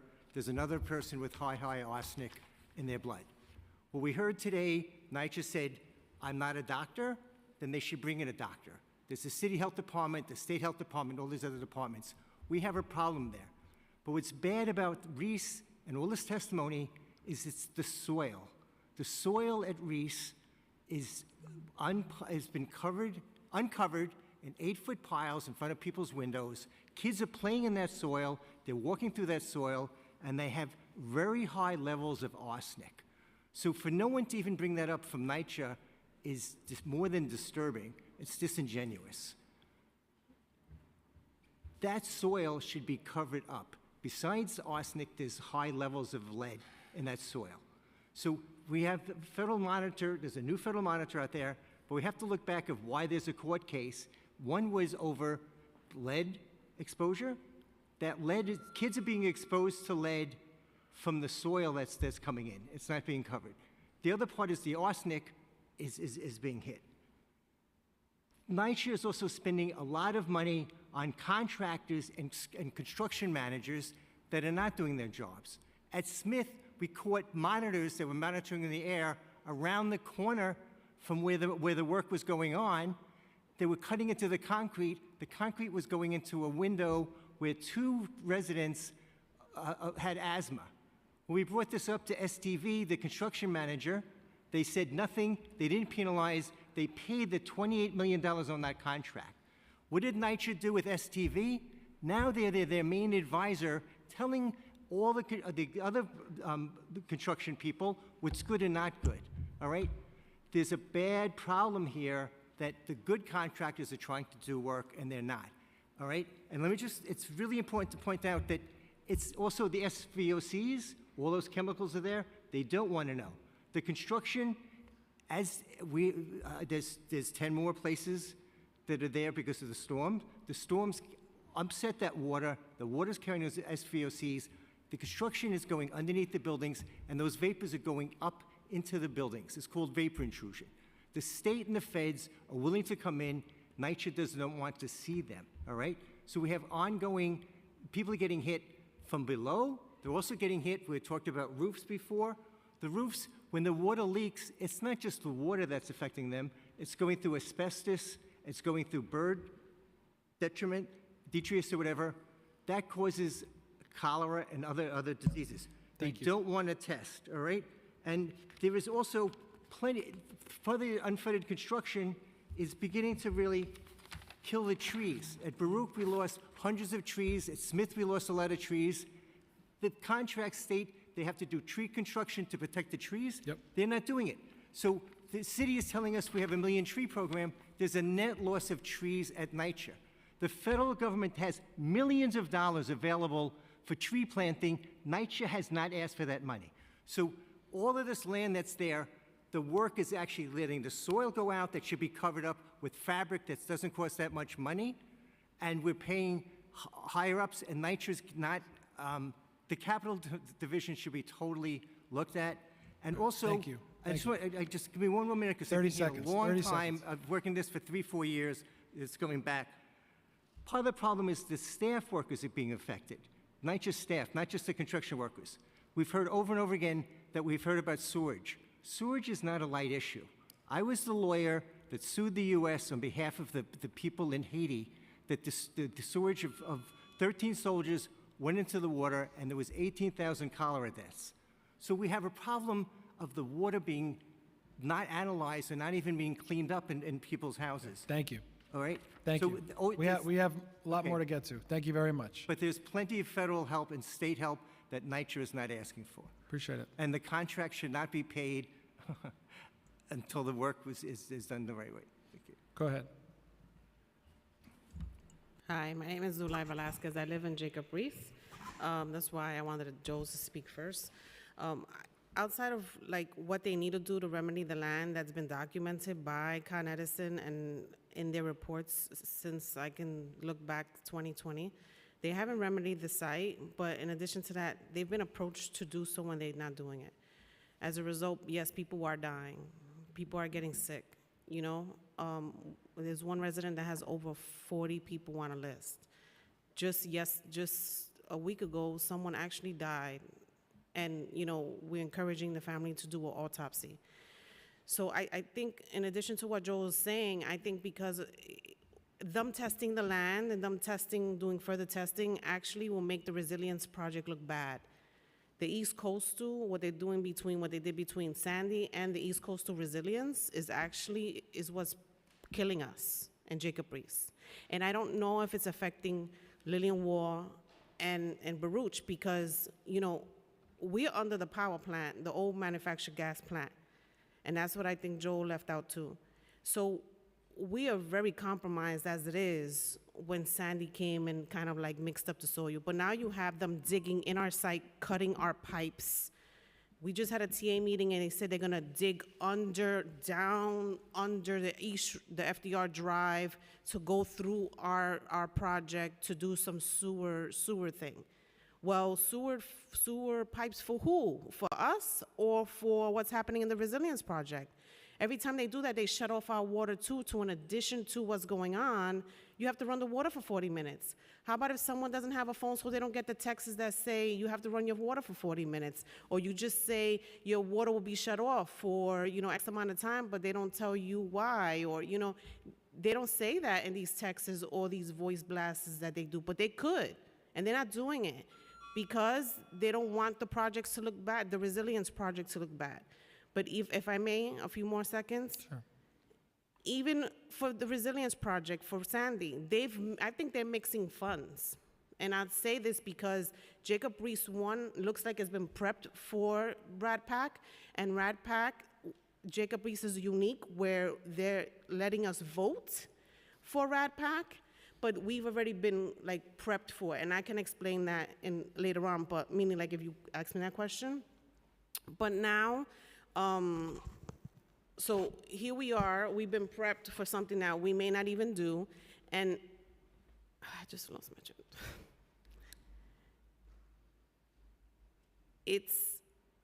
It's bad. I'm just gonna say it's bad. And not only this has been a situation, we're not even, at this point, the residents don't even know what's happening about this whole RADPAC. They don't. I think we're going through a crisis, and I really, really think that the Department of Health should be stationed outside on Avenue D on every single block to test the residents.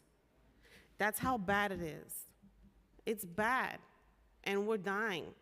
They're ignoring us. Our 311 calls are even going, and I think it's all the developments is going straight to NYCHA. And it falls short. We have permits that have expired more than 2-3 years that just came up onto our buildings. 311 calls, where they go? Those permits are still there.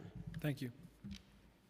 How long have you lived in Reese? I lived there 45 years, and my mother, listen, my mom was very sick for a lot of years, but she really started getting more sick during the time the resilience started, the project, like really bad. Hospitalizations one after the other. We never tested her, as far as I'm concerned, for arsenic or lead or anything like that, but we've always wondered why, the doctors, why she was so sick and had so many things wrong with her. The only way right now to see if my mother had these high levels is to exhume her body. But I've had 3 surgeries potentially related to exposure to this arsenic and lead, and I led a pretty good health, meaning diet, and never connected it, you know what I mean? But now, it's not that I'm looking for an excuse, but I have walking around, with an EpiPen. I'm affected in that way too. Severe allergies, I never had that when I was growing up. I know a neighbor, an elderly lady, her eyeballs get this big. And we also have cracks on our ceilings and floors. And this is, if the money hasn't been mixed from the Sally Resilience to what's happening with the Coast, East Coast 2, or the PAC, or whatever the case may have you, then why is it that we have all these splits and stuff like that in our developments? Like, why put these things on our roof if you know that we're not stable? And one more thing, and I am so sorry, I don't know, NYCHA appears to be RADPAC. They keep saying, the state is saying that RADPAC is NYCHA, and it's like they're having like an identity crisis. But in public, it's like they're talking in the third or second identity. Like it's like, who's RADPAC? Because you're talking about like it's a separate person. But when you talk to certain people, even RADPAC representatives that are from NYCHA, they're the same. RADPAC is NYCHA. So how can you ask the person, an invisible person, to get back to you when you're the person? And I don't know what's going on. Thank you. Thank you very much for your testimony. Hello, my name is Renee Kitt, and I'm representing Save Section 9. Let me use a plant analogy. Eliminating security at senior centers is comparable to root shock. Stunted growth can lead to death. This will make our elders vulnerable and distressed. You have starved our housing. This is being done by design to put a stake in the heart of the community. Home is a place where you should feel relaxed, secure, and at peace. Instead, our seniors will feel imprisoned. Experiences of community safety have health implications for older adults. Social disruption, deterioration of mental, physical, and emotional health contributed to the feelings of isolation and loneliness among our elders. There is no excuse for this. You don't balance the budget off of our elders' back. If this was your family, would you do this? How would you feel? Our seniors are our knowledge tree and foundation. They shouldn't be used as a bargaining chip. You don't negotiate humanity. $7 million is a pittance. The city has a $108 billion budget. NYCHA has chosen not to ask. Either you provide security or allow for intergenerational sites so seniors are not left to be preyed upon. NYCHA must invest in doors, intercom, and blended sites. And also, asking the PSA can do this. The PSA has a rather large area.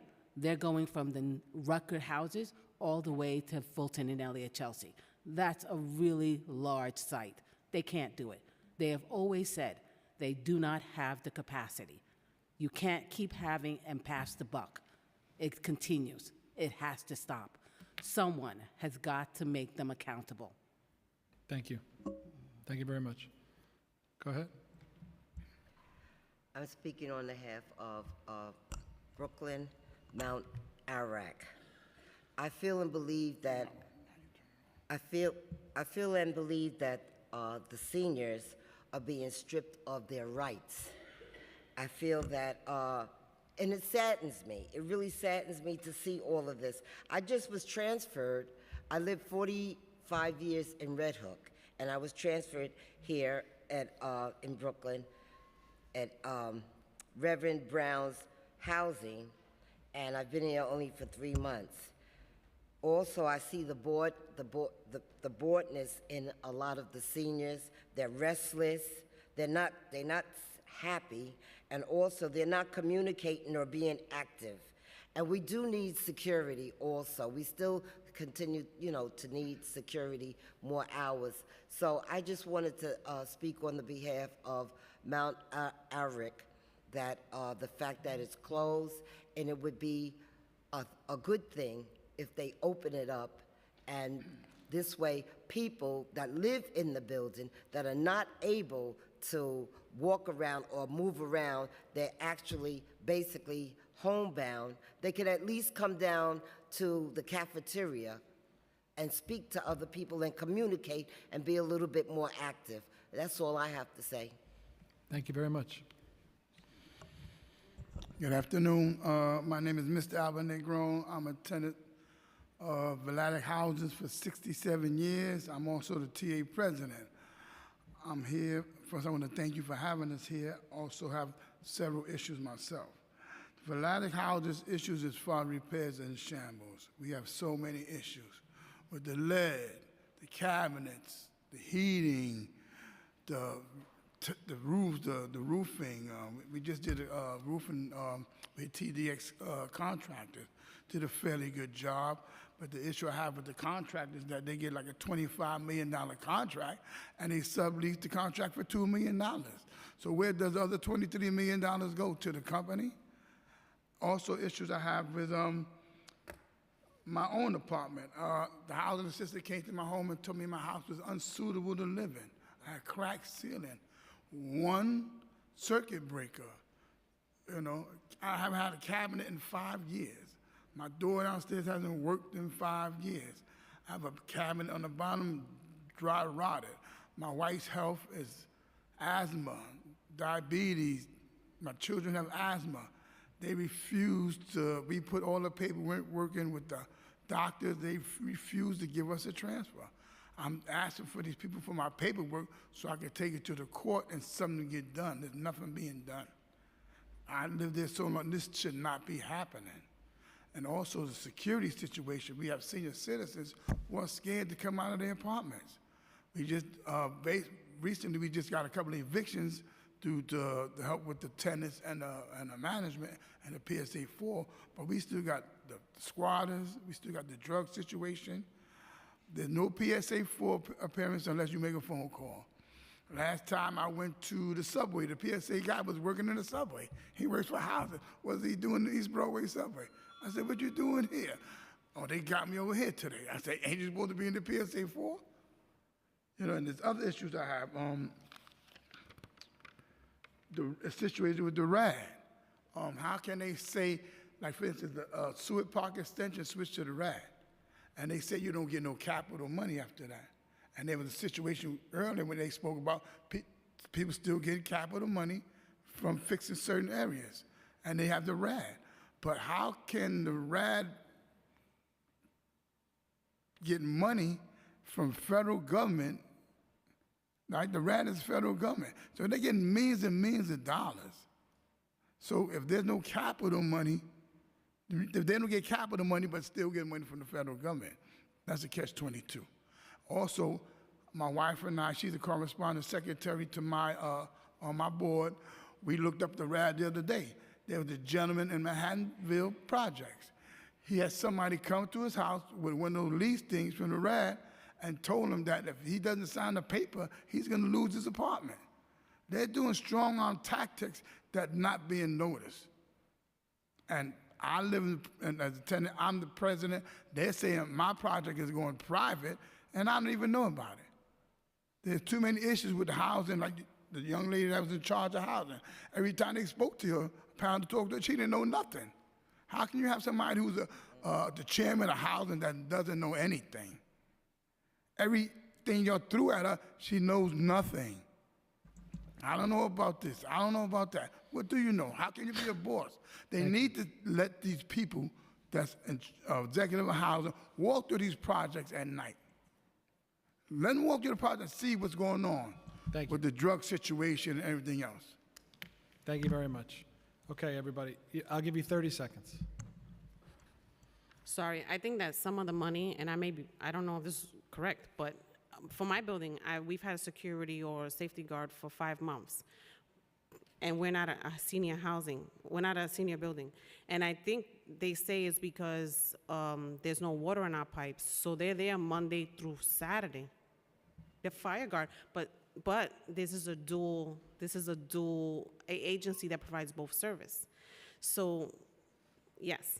So I think that some of the money is going there. He's been in our building, but he's only in our building for Monday through Saturday, like a specific shift, and then there's no one else. So if there's actually no water in our pipes, I mean, wouldn't that require like 24-hour like service? I mean, I don't know. I'm not saying that I want it, because I want that money to go towards the seniors, but that's where some of the money might have gone. And if my building's that way, I think it's more so that they have these guards in these buildings that they're developing more or are more conscious of. Because my building, I think that my building is like adjacent to where the actual hub of the old manufactured gas plant. So when you walk, you can feel the heat off the ground, and the tar has developed all over the grass.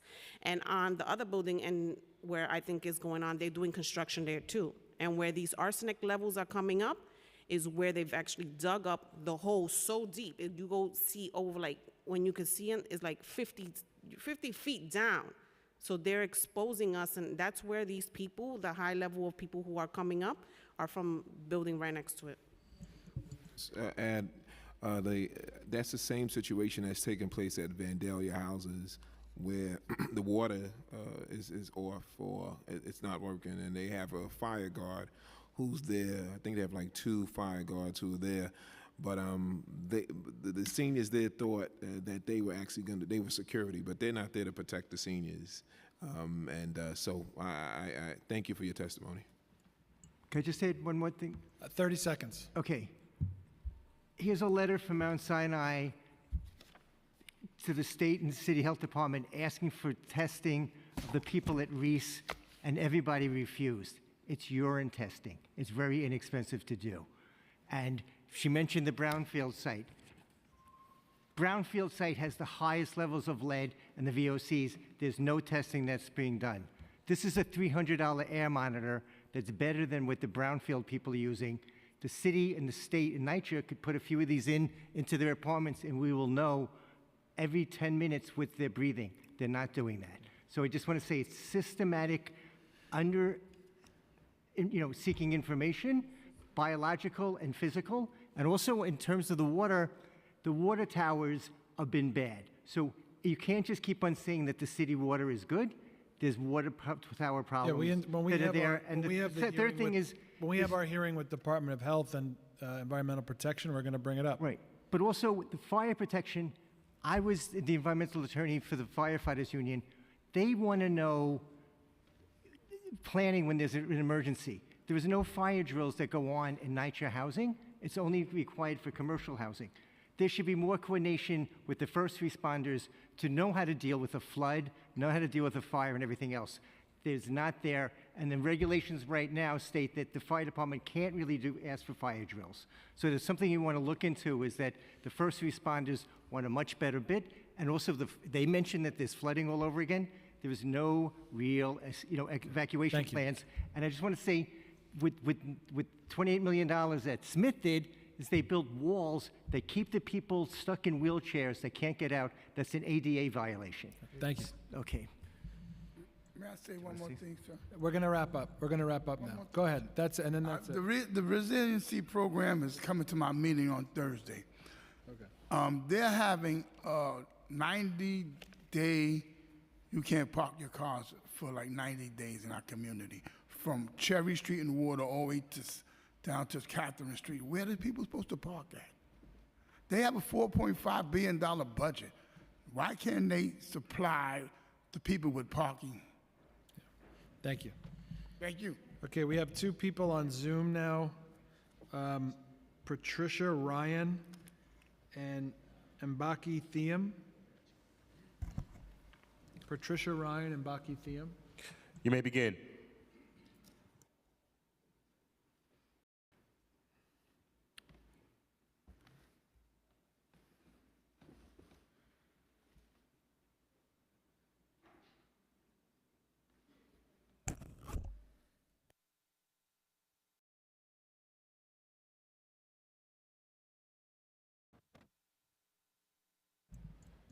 Patricia Ryan, you may begin.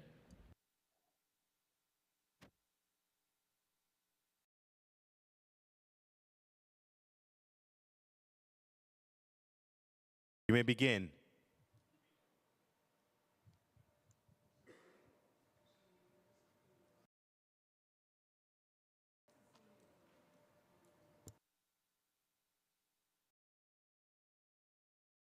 Mbaki Thiam, are you there?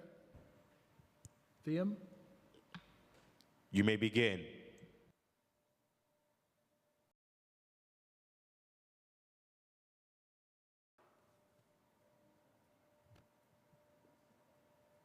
I'm Mary. I'm Mary. Can you hear me now? Yes, go ahead. Okay, good. Yeah, I was Mary. I was trying to unmute myself, and it took a little while. Yeah, so my name is Michael Champ. I'm the Housing and Health Community Organizer at Center for the Independent of the Disabled in New York, mostly known as Sydney. Sydney is the voice of people with disabilities in the 5 boroughs of New York City. We are a nonprofit organization founded in 1978. We are part of the Independent Living Centers movement, a national network of grassroots and community-based organizations that enhance opportunities for people with disabilities to direct their own lives. I'm here today to testify at the FY executive budget hearing regarding housing, public housing, exactly on NYCHA, as we know that a large number of people with disabilities are benefiting from Section 8 and live in these public houses. So we received many calls from our seniors and disabled consumers regarding accessibility, elevator repairs, and safety issues, especially in NYCHA Grant Senior Center. So we want the administrative system, also the city, to take drastic measures and address this issue. I'm curious to how long it should take to repair elevators, because people with mobility impairment need it to be emergently repaired in order to have a daily activities. So just let's recognize that what can be very, convenient and can be, very accessible to someone may not be to some others. So we need to take measurement and know how long it should take to repair these elevators so people can have a daily and normal life. Also, I'm going to talk about seniors who need to be safe in an environment. However, there are no security Your time has expired. There are no security guard on or doormen in buildings like Senegal houses where squatters are occupying it. I believe you are aware of like New York squatters, right? which is squatters who occupy a property for more than a month, so they may not be able to be evicted by the police. So it always takes a lot of time. It may take a time or a longer process to take them to court in order to get them evicted. So it's a danger for people with disabilities and the seniors in these NYCHA buildings. And I know Okay. my time is very limited, so if I can have answers about these issues, that would be great. If not, then I will just submit a written testimony. Thank you. Thank you very much. Last call for Patricia Ryan. You may begin.